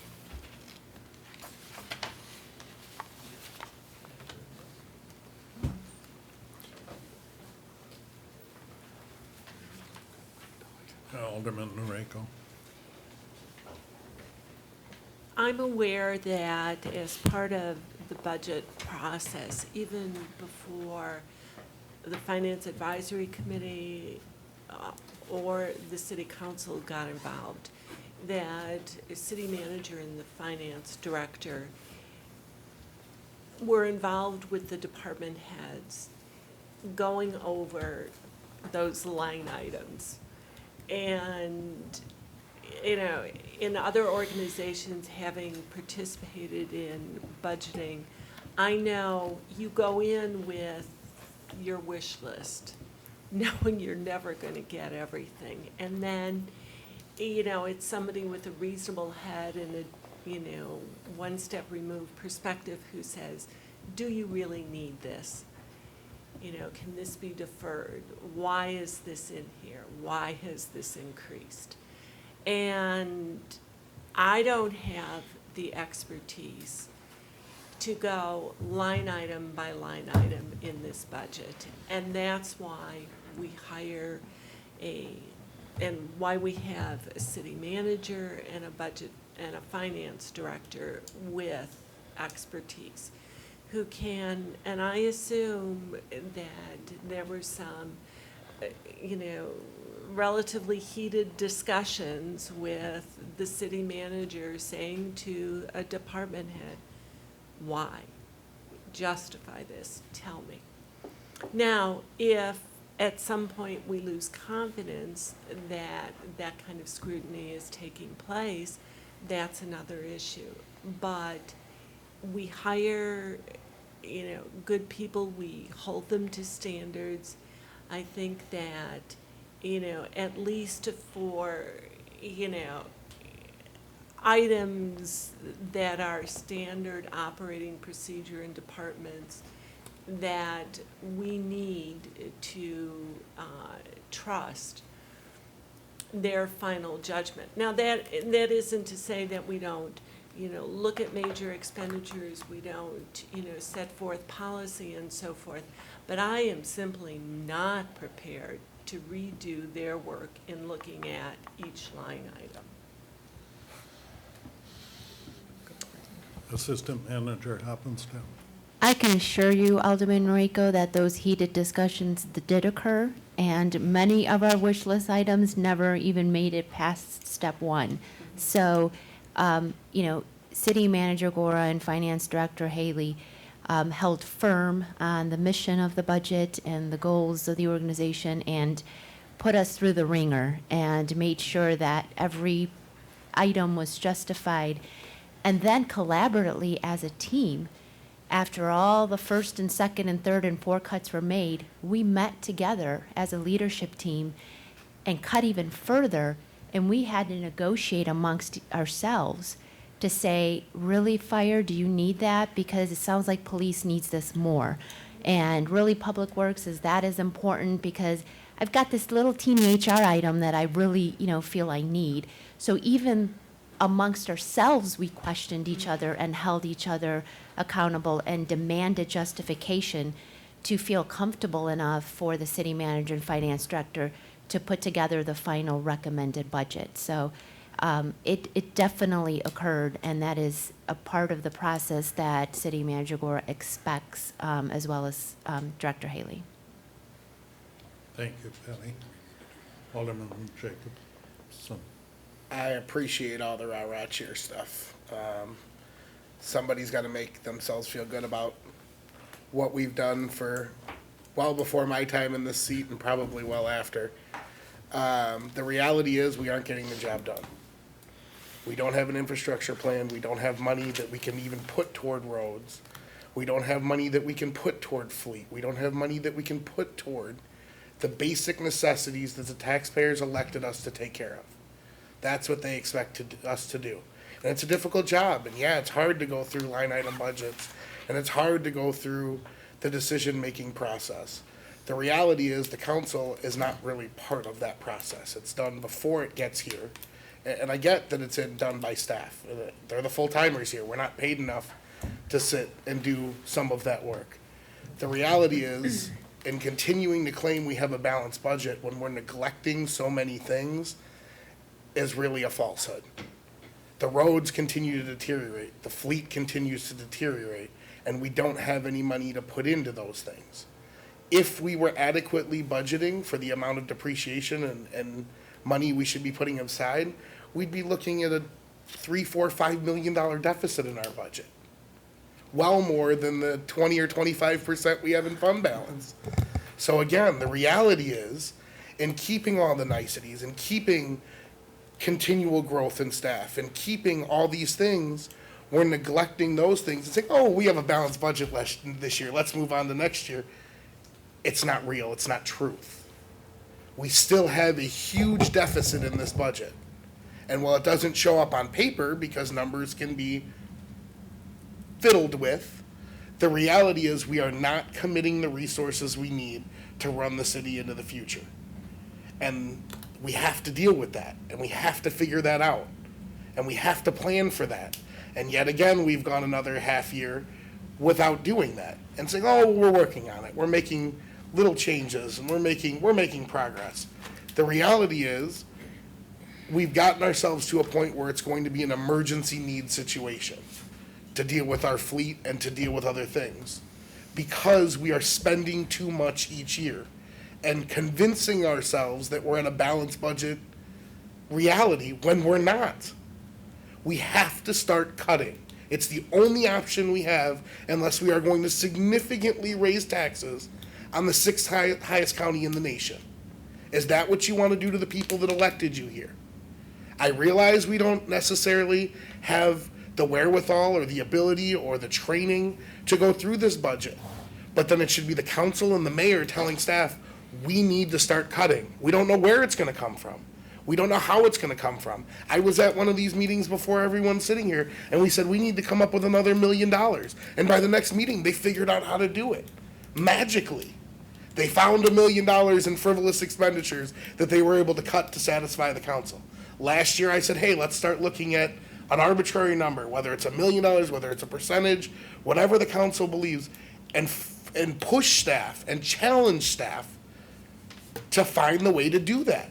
And if we can't do that, then we need to start having a much more important conversation about what our core competencies are and what services that we as a council feel need to be delivered, and cut everything else off the board. And the reality is, it may not look as nice. It may not be as pretty or as friendly, but we have basic needs that need to be met right now. And someone's got to start looking at how we do that. And to say, we'll do it next year, we'll do it next year. Again, it's been 6 years I've sat in the seat. The budget has increased exponentially each year. The numbers are skyrocketing well beyond our growth. The staffing and payment and payroll numbers are going up way beyond growth. That's not sustainable. And to keep hiring and saying, oh, well, we need one more position to fix the operation. We need one more director, and that'll solve all our problems. Again, when you look at the staffing number, we're up 35 from where we were at our low in 10 when I came on this council. At least 35. And we can't afford to do that. The point of cutting back, of reduction in force, was to start generating a fund balance to put into things. We see already that with the plans in place now, we're going to be going the opposite way real quickly. Dave, in your 6-year term, I would just note that Anne Marie Gora has been on deck for 2.5 of those years, and we have seen progress. Chief Lowry has made impact on public safety. And tell me, what of fire service, public safety, and public works do you want to cut out? Core services. Again, that's a discussion we probably should start having. Let's have it. Mike? Then, now it's, If you want to do it in the open, John, I'd be Mike? happy to have the discussion. then I think we need to sort of start doing that before we, because otherwise we're gonna pass this budget, and then we need to start doing that over and over and over again for the 17 budget. You're gonna start right now on deciding and cutting and stuff, so you need to come up with some suggestions going forward. I mean, some concrete suggestions. I have no problem with cutting in various spots, but I do know, in my viewpoint, and this is gonna disagree with you a little bit, and I don't think one more position is the end-all that's gonna correct everything. But I know from working in an organization where you don't have people in place that can have the competencies to facilitate the continuance of excellence in that organization, you stagnate and you fall behind. And so, in my viewpoint, the one thing that's coming into place is this HR director or manager or whatever it's gonna pay for itself in the long run in many other different ways. And I think we need an IT person, information. I'm not saying we're not looking at somebody who's just gonna install a computer and make sure that that computer is working. I want that person to be able to look at our structure through the whole city, how the phone systems work from here to there to here to there, how the radio systems work, how this building works as far as broadcasting right now that we're talking. We need somebody with those capabilities who has the high-level intelligence and competencies to look at that. That person then will save you money in the long run. And I think at that point, we're kind of in place. I don't want to, nothing against any of the departments, but I think it's kind of lean and there it is, okay? And we're done. And I'm not saying that's the be-all, the end-all, but I think to be quite honest, if you don't have this IT thing in place, we're gonna just keep going around and around on this, and we're not gonna be able to provide the services that are necessary to this community. We're not gonna be able to attract businesses to do that next growth. I don't care if we have flowers downtown. Yeah, it's a nice thing, you know, whatever. You know, if you wanna cut, we can cut flowers. But I think we need the people in place so that we can continue to operate. I think we've been lacking in that for quite a while from the cut. You know, it's, if we don't have the people working here, we can't go forward. And if they can't get to the scene, we can't go forward. I don't agree, I don't think we need to make a change in our fund policy part. Just leave it the way it is. We can decide every year if we want to spend the overage on this or spend the overage on that. But I think we see some real needs here that will pay off in the future.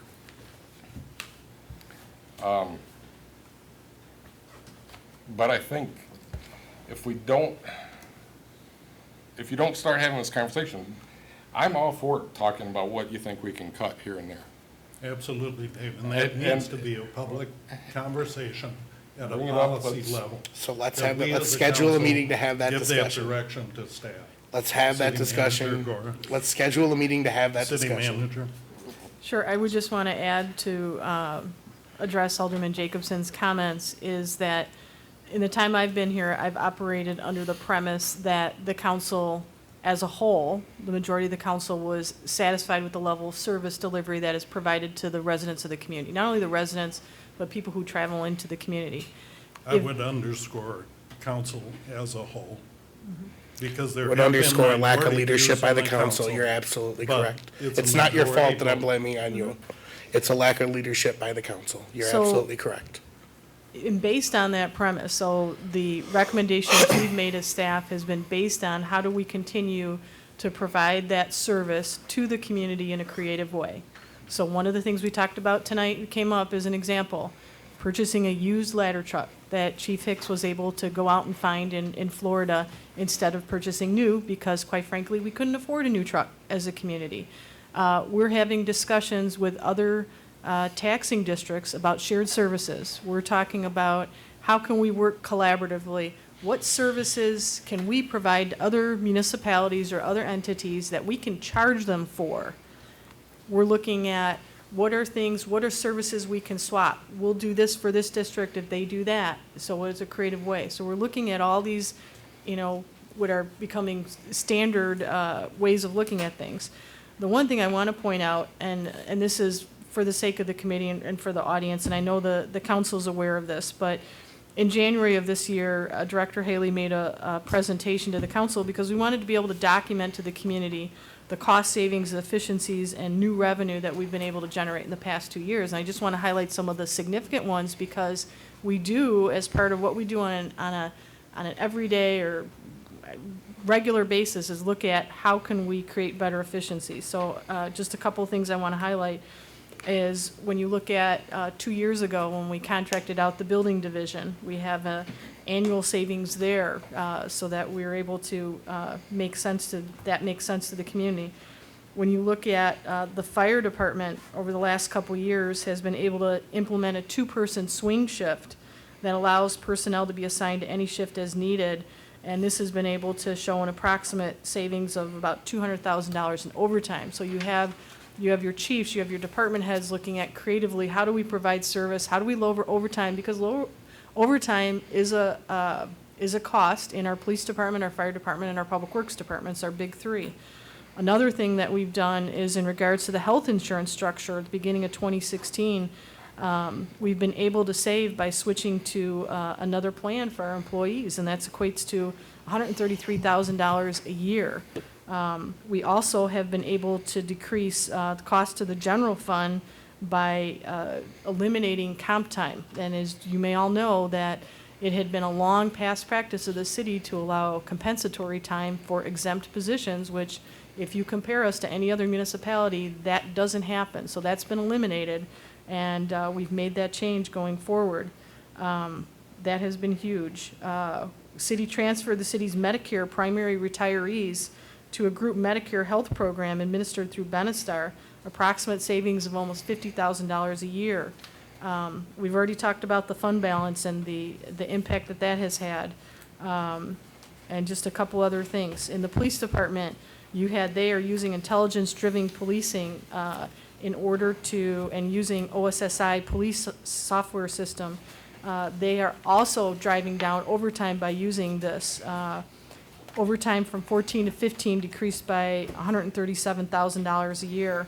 One of the things Chief Hicks and I did is negotiated a new intergovernmental agreement with NIU, and this goes going back almost 2 years ago, but over the life of that agreement, we're gonna see almost over $225,000 a year in revenue. Every opportunity when we get for a new, if you wanna say, tower lease agreement, to be able to put more equipment on our cell towers, or actually on our water towers, we're doing that. So we negotiated an agreement with T-Mobile, so $30,000 a year. We've got our health insurance claims. We've created a savings that dropped by almost $175,000 a year. These are some of them, so it's more for the committee and the people in the audience and the people at home to know that we take that very seriously. So we're always looking at creative ways for how do we drive down costs, how do we decrease costs, how do we look for revenues, how do we have an innovative, collaborative way to provide services going forward. And I'm convinced over the next year, actually that's an area that as staff we've been working very diligently on the last 6 to 12 months, is that we've been having a lot of conversations with other taxing districts that we hope to be able to bring agreements to you or services that we can share. So I just want to point and balance it that we look at this on an ongoing basis as to where we can reduce costs. Chair Powell. Just to put some things into perspective, and what I'm looking at here is the latest comprehensive annual financial report for the city for the year ended June 30th, 2015. From 2011 forward, in terms of property revenue to the city, that's not for the current year, but for fiscal year 2015, the amount collected by the city from 2011 to 2015 dropped by $1.5 million a year. Overall, sales taxes dropped by $400,000 from 2011 forward. The income tax payments from the state actually are the only thing that has been consistently increasing. But in a period from 2000, if you go back to 2008, we're collecting less in revenue now than we were in 2008. While there is no question that we need to be very judicious and good stewards on the expenditure side, anybody that looks at the revenue for the city over the last 10 to 15 years can see that we have a revenue problem, okay? Simply dealing with the expenditure side at this particular point in time will not get us where we need to go. So some of those difficult discussions on the revenue side will need to take place, as well as the ones that Alderman Jacobson has suggested with respect to the expenditure side.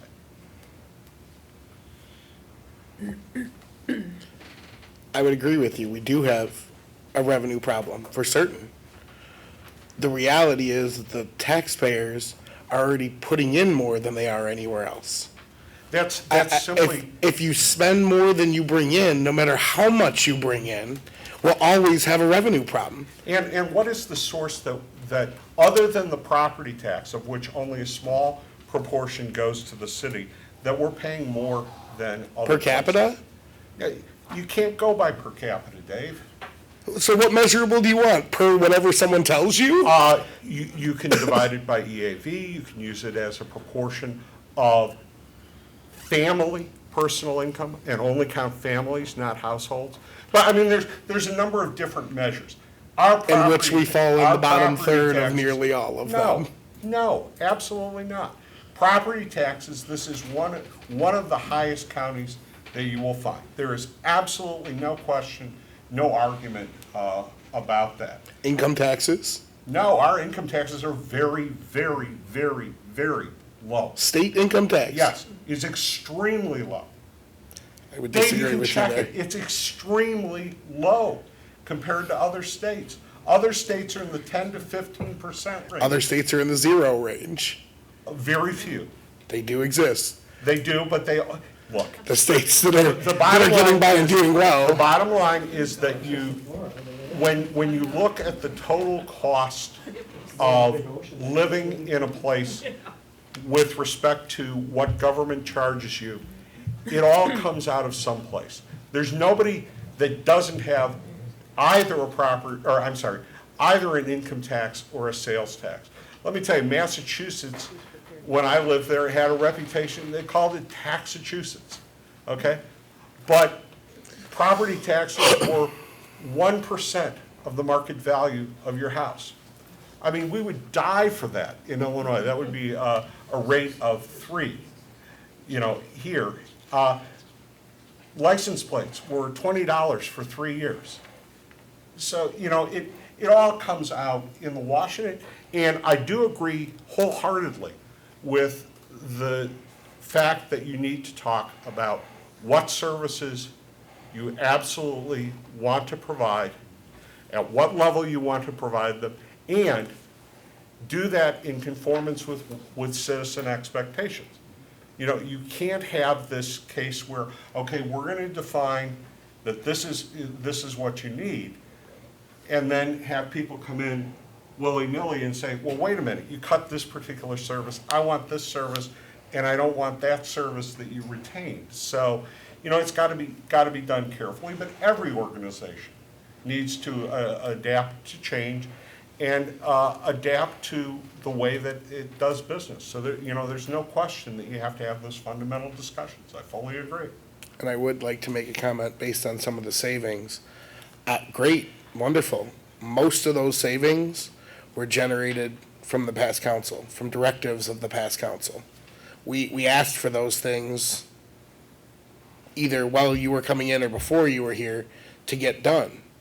Again, there was some leadership in the finances of council then, or more leadership, more active participation by the council, asking for those realities, and I appreciate the fact that you as staff has executed on those. I'm challenging council to now push further and lead for more and come up with specific things like those things that have now been acted upon when I don't see that happening at this point. I can see that the things that we have asked in the past are now getting done. Awesome. Council needs to start asking for more and finding other ways. All those savings are a wonderful thing, but for the fact that they've been completely eaten up by new staff that's come in to take them over. So it's not like we're seeing a windfall in savings. It's not like we're seeing a windfall in expenditures. Again, as soon as we save a penny, we're spending the penny on staff elsewhere. So I would appreciate that we schedule a meeting to have the conversation, to start discussing where the cuts can come from. I'm sure there'll be a discussion about enhanced revenues at some point too. Let's put it on the books. I'll be there. Okay. Good discussion. Other thoughts at this point?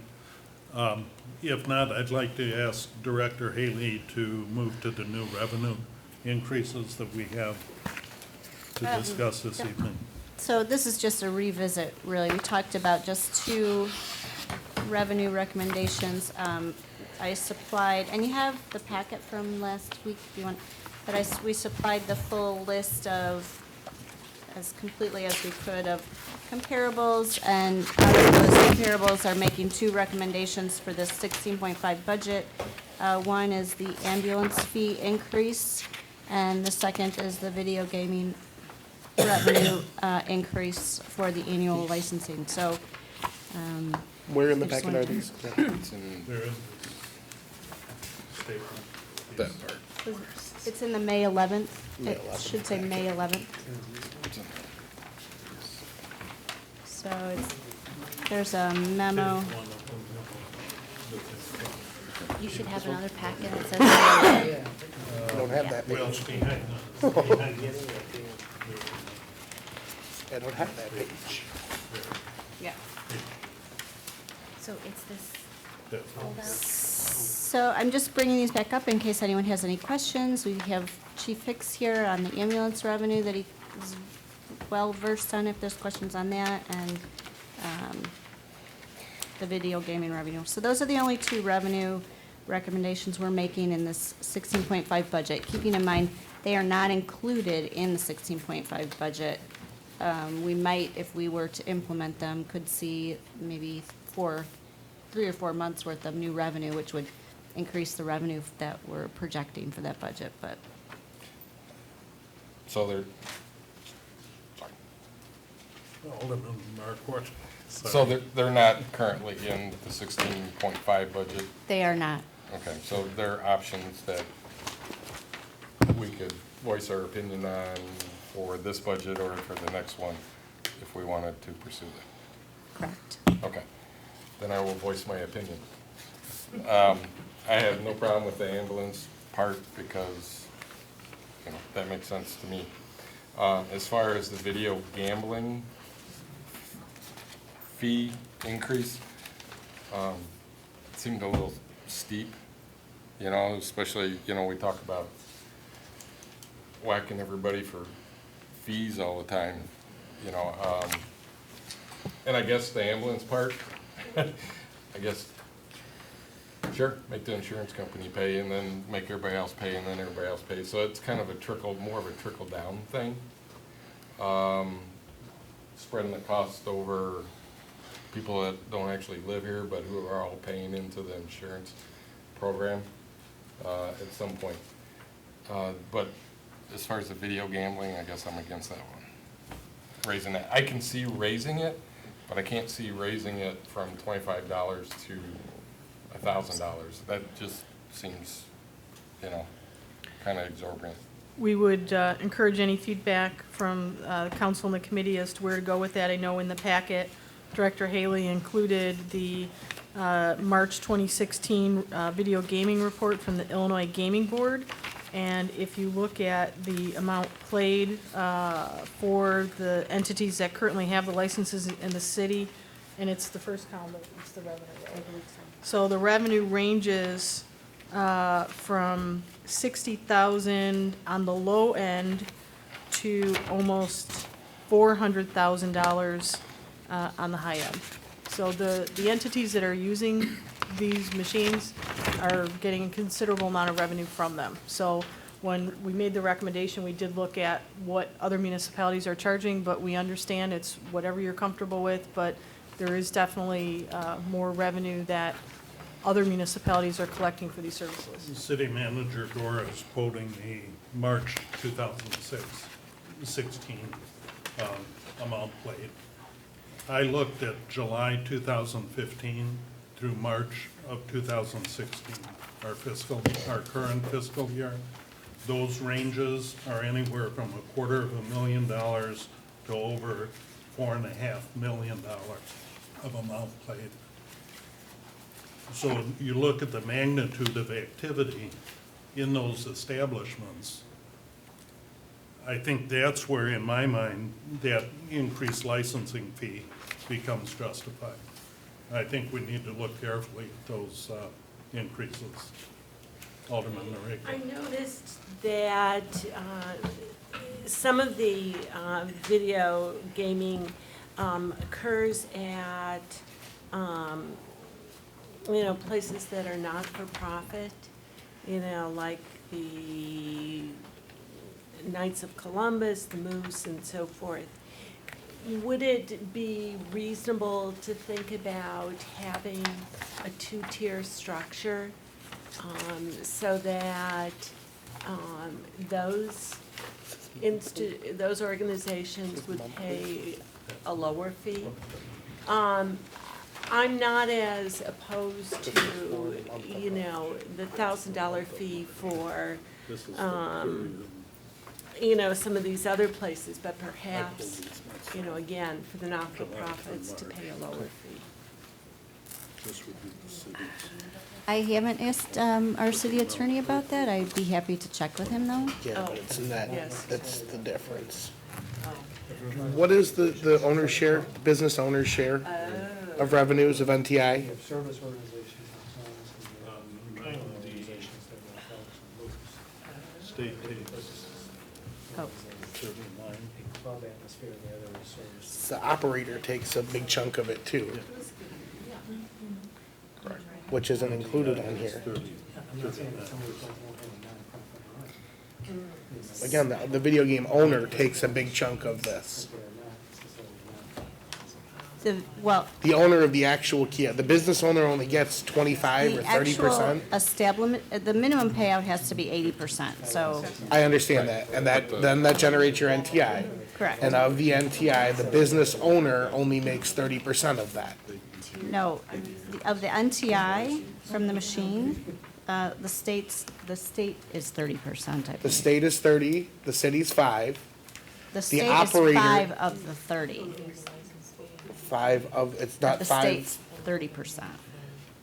Okay, so the state is 30. The city has a share of that. Right. The owner has an operating share of that, and the machine owner takes 30 or 35%.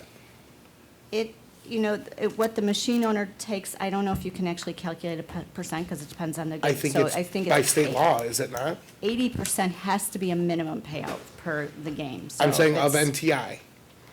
Of it's- NTI, the state takes 30%, Correct. the city takes 5%. So Of it's the 30. 35% No. of So- NTI. It's 30, It's, it's, we take 5% of the 30, so 30% goes to the state, that's it, Okay. that's it, that's all that gets taken So away. then it's from 35 and 35? no. it. No. I don't know, Does ours come out of the state share? yes, All right, so. Correct. 28.5% goes to the state, 1.5% goes to the city.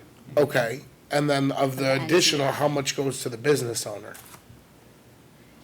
well, again, that depends on the amount of winnings that are I coming out think of that it's, game, so I'm it's saying, I hard to think it's tell. a state mandated percentage of NTI. You know, I know that the Illinois Gaming Board established the minimum payout as it has Correct, mandated and that's at what 80%, generates the so- NTI. Correct. From the NTI, there are defined percentages of what the business owner makes. So he only makes 30% of that. And when you look at most of these that are nonprofits, and even the individuals that are opening up, because I've done the feasibility study for them, they're barely profitable. I mean, even at $100,000 a year, you're running $5,000, $6,000, $7,000 a month in payroll. I can Plus double check insurance, with plus Dean, but liquor I don't, I licensing. don't, I think the owner is not getting just a mandated percentage. When So we I think passed it's it here, it was a it is- discussion. I remember having the discussion. It is based and- on winnings versus what's been paid into the machine, so whatever that percentage might be. NTI, correct. Right, but It's that, based on the losses and the NTI, and then there's a percentage of that that goes to the owner. Right. And when you realize that the taxes that are generated, and I think there's a major typo in this, in saying the liquor license is $500, it is not $500 yeah, in the we city talked of about that DeKalb. at May 11th. We That have- field was, I tried to narrow it down because it's so complex of a code. Our liquor so- license is already much higher than most of our comps, and we're adding an additional $500 fee to that now, and you want to add fees, and you want to take a portion. Again, in looking at how the feasibility is, and I met with the gaming company last week, on a private issue, I don't know if it's profitable here. And some of these businesses, even if they're making a couple grand a month, they're not absorbing their overhead costs at that. The only thing I mean, number one, we will calculate and come back with specifics, we will verify the amount. But number two, if it wasn't profitable, we wouldn't keep having people coming to us asking for additional licenses, and there Again, are- it's profitable in the fact that if you have an existing business, and that's again when we had the discussion to first legalize it here, that the existing bars that were struggling, there wasn't an additional overhead cost.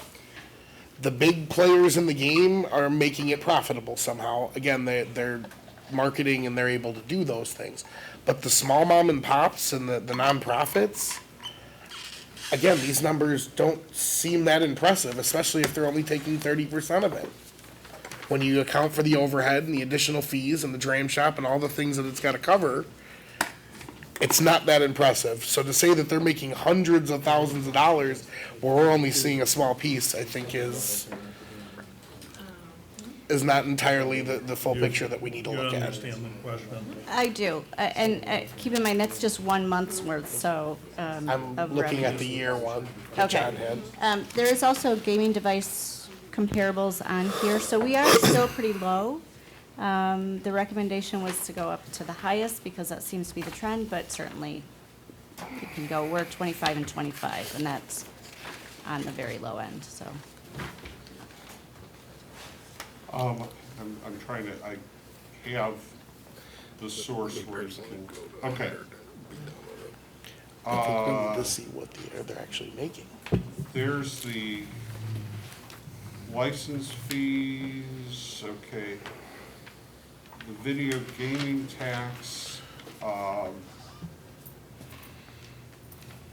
is the state's portion, 5/6 of it goes to the capital projects fund, 1/6 to the local government video gaming distributive fund for distribution to counties and municipalities that have video gaming. So in fact, it is 5%.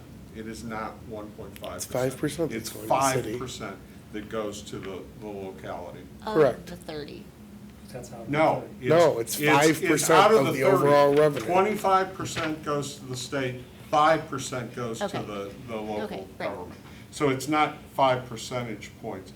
A non-home rule unit may not charge a fee exceeding $25 per year for the operation of video gaming.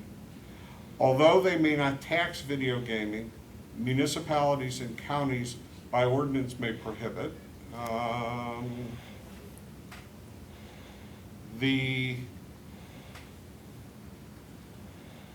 The other stuff is not, it does not appear to be written into the law as to how other taxes would, I'm sorry. There is nothing in the revenue guide with respect to any limits on where the rest of it goes. That may be in the, I have it that right may here. be in the game 30% report. of NTI is paid to the state immediately. The remaining 70% is shared equally by the establishment and the operator. So the establishment is getting 35% of that NTI, which drastically reduces those numbers. Right, and so if you had, what was the low, 400,000? So that was the low, so that they're getting 100, No, that was total gambled, not NTI. no, that was NTI. The That's not what I just saw 400,000 on was John's. NTI, What page are we on? wasn't it? No. Yeah.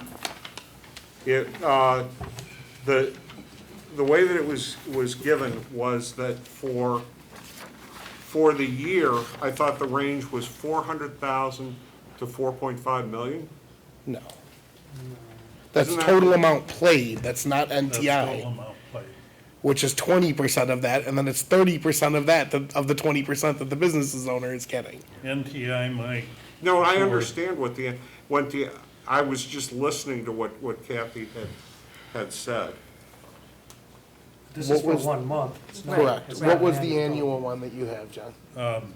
amount played.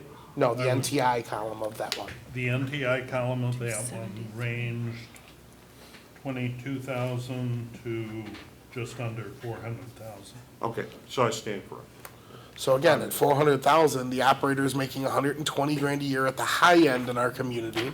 And you gotta account for rent and for staff and for But that's overhead and assuming for that- That's licensing. assuming it's going into a dedicated facility. Again, that the $400,000 is a dedicated facility. That's Right. why they're pulling in those things. The mom and pop shops are making 30 grand a year, less than 30 grand a year.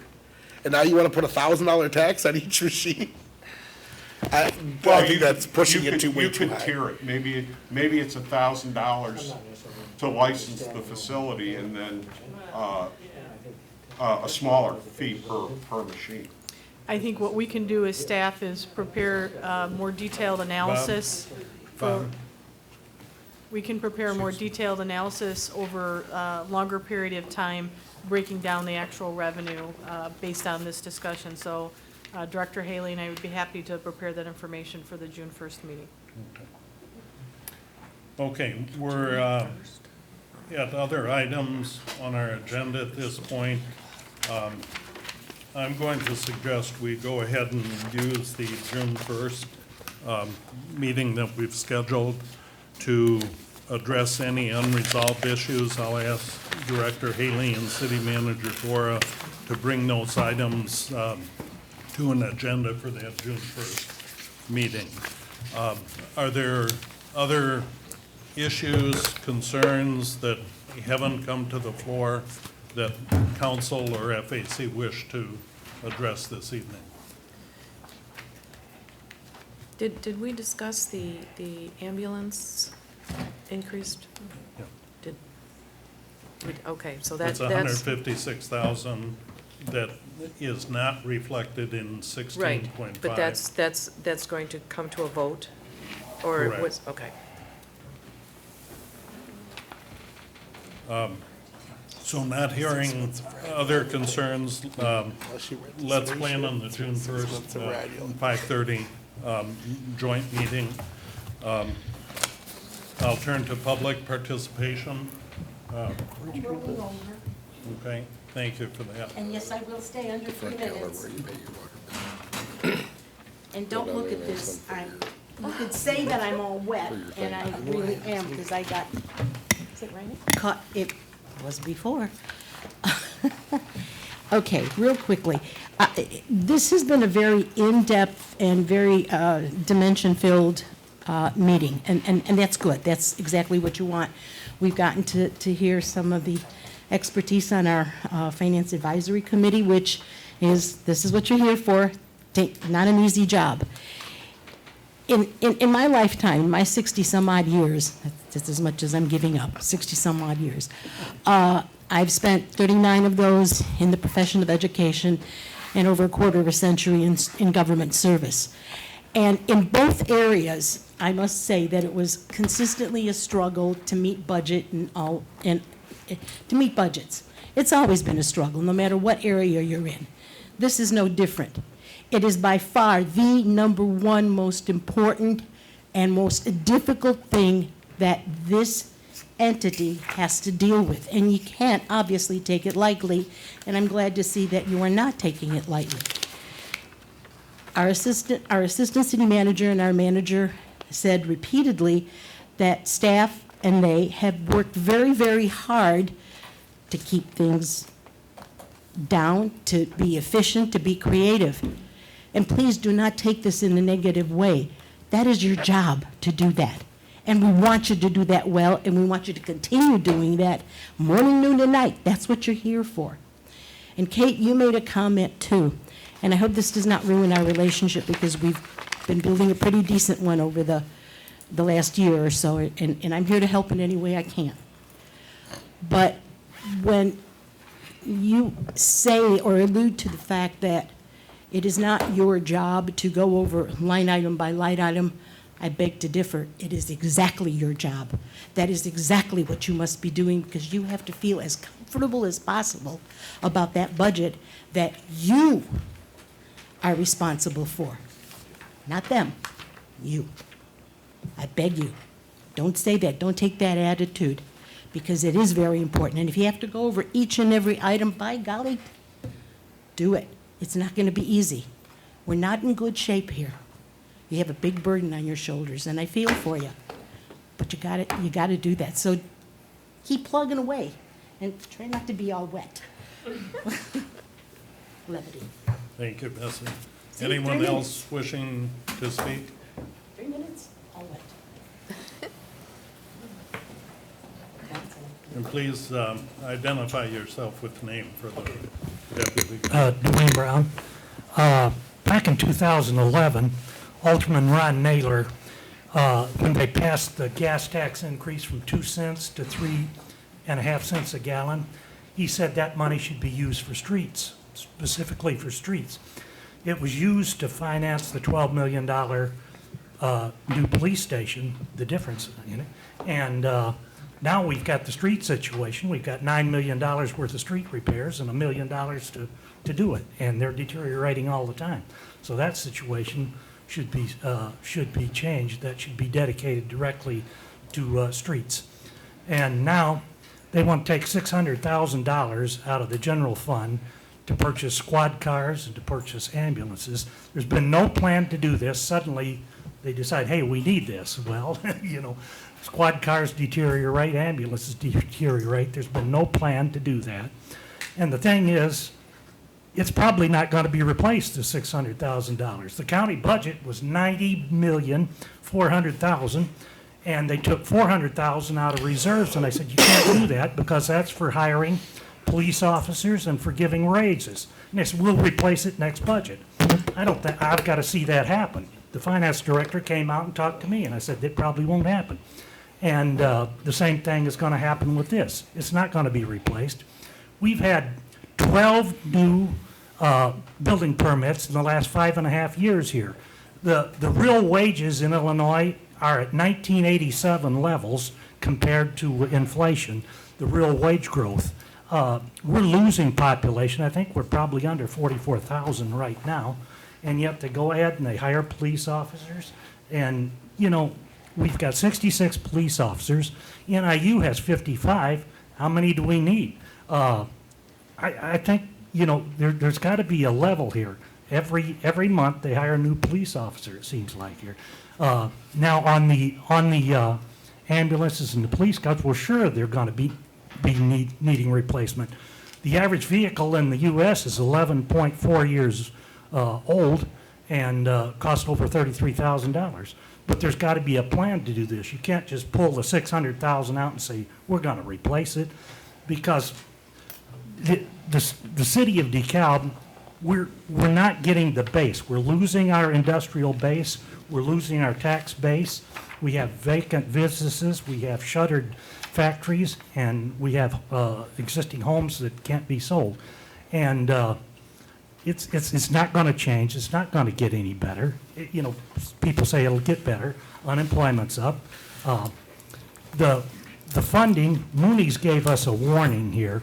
The police is funded at 51, the pensions are funded at 51.4%. The fire is only funded at 41.4%. That's just a little bit better than the state. The state is 39%. You see the kind of trouble they're in.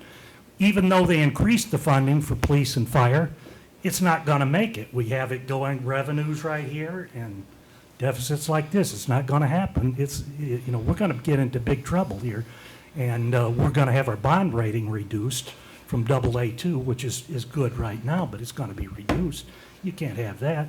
We've got to face some realities here, and it's not being faced. And, you know, I don't know. All I can say, and now they want to increase the gaming license to $1,000. You know, we get $111,000 a year off that. At the county board meeting, the Potawatomi Nation wanted to bring in a bingo parlor, which would create 400 jobs and $17 million in revenue, and they tabled it. We're not getting industry. We're not getting businesses. You better take something. We need jobs here. We need revenue. We're losing businesses, and we're losing jobs. You know, we're getting strangled by taxes. Dwayne, could you please wrap up your 4.5? I'll wrap it up. Our income tax rate is 2.67%. The median is 1.31%. You know, we're over double that. And, you know, we can't sustain what we're doing here. You know, there's got to be some real revenue growth, and there's got to be some, you know, I don't say cuts, but through attrition or something. Thank you. Thank you, Dwayne. Okay, I'm at the point of adjournment. Is there a motion to adjourn? So moved. Moved by, I'm sorry, where did it go? Jacobson. Jacobson, moved, Verbeck seconded. All those in favor indicate by saying aye. Aye. Opposed, same sign. Carried. We'll next meet June 1st, 5:30. Thank you. to all participants, to listeners at home as well.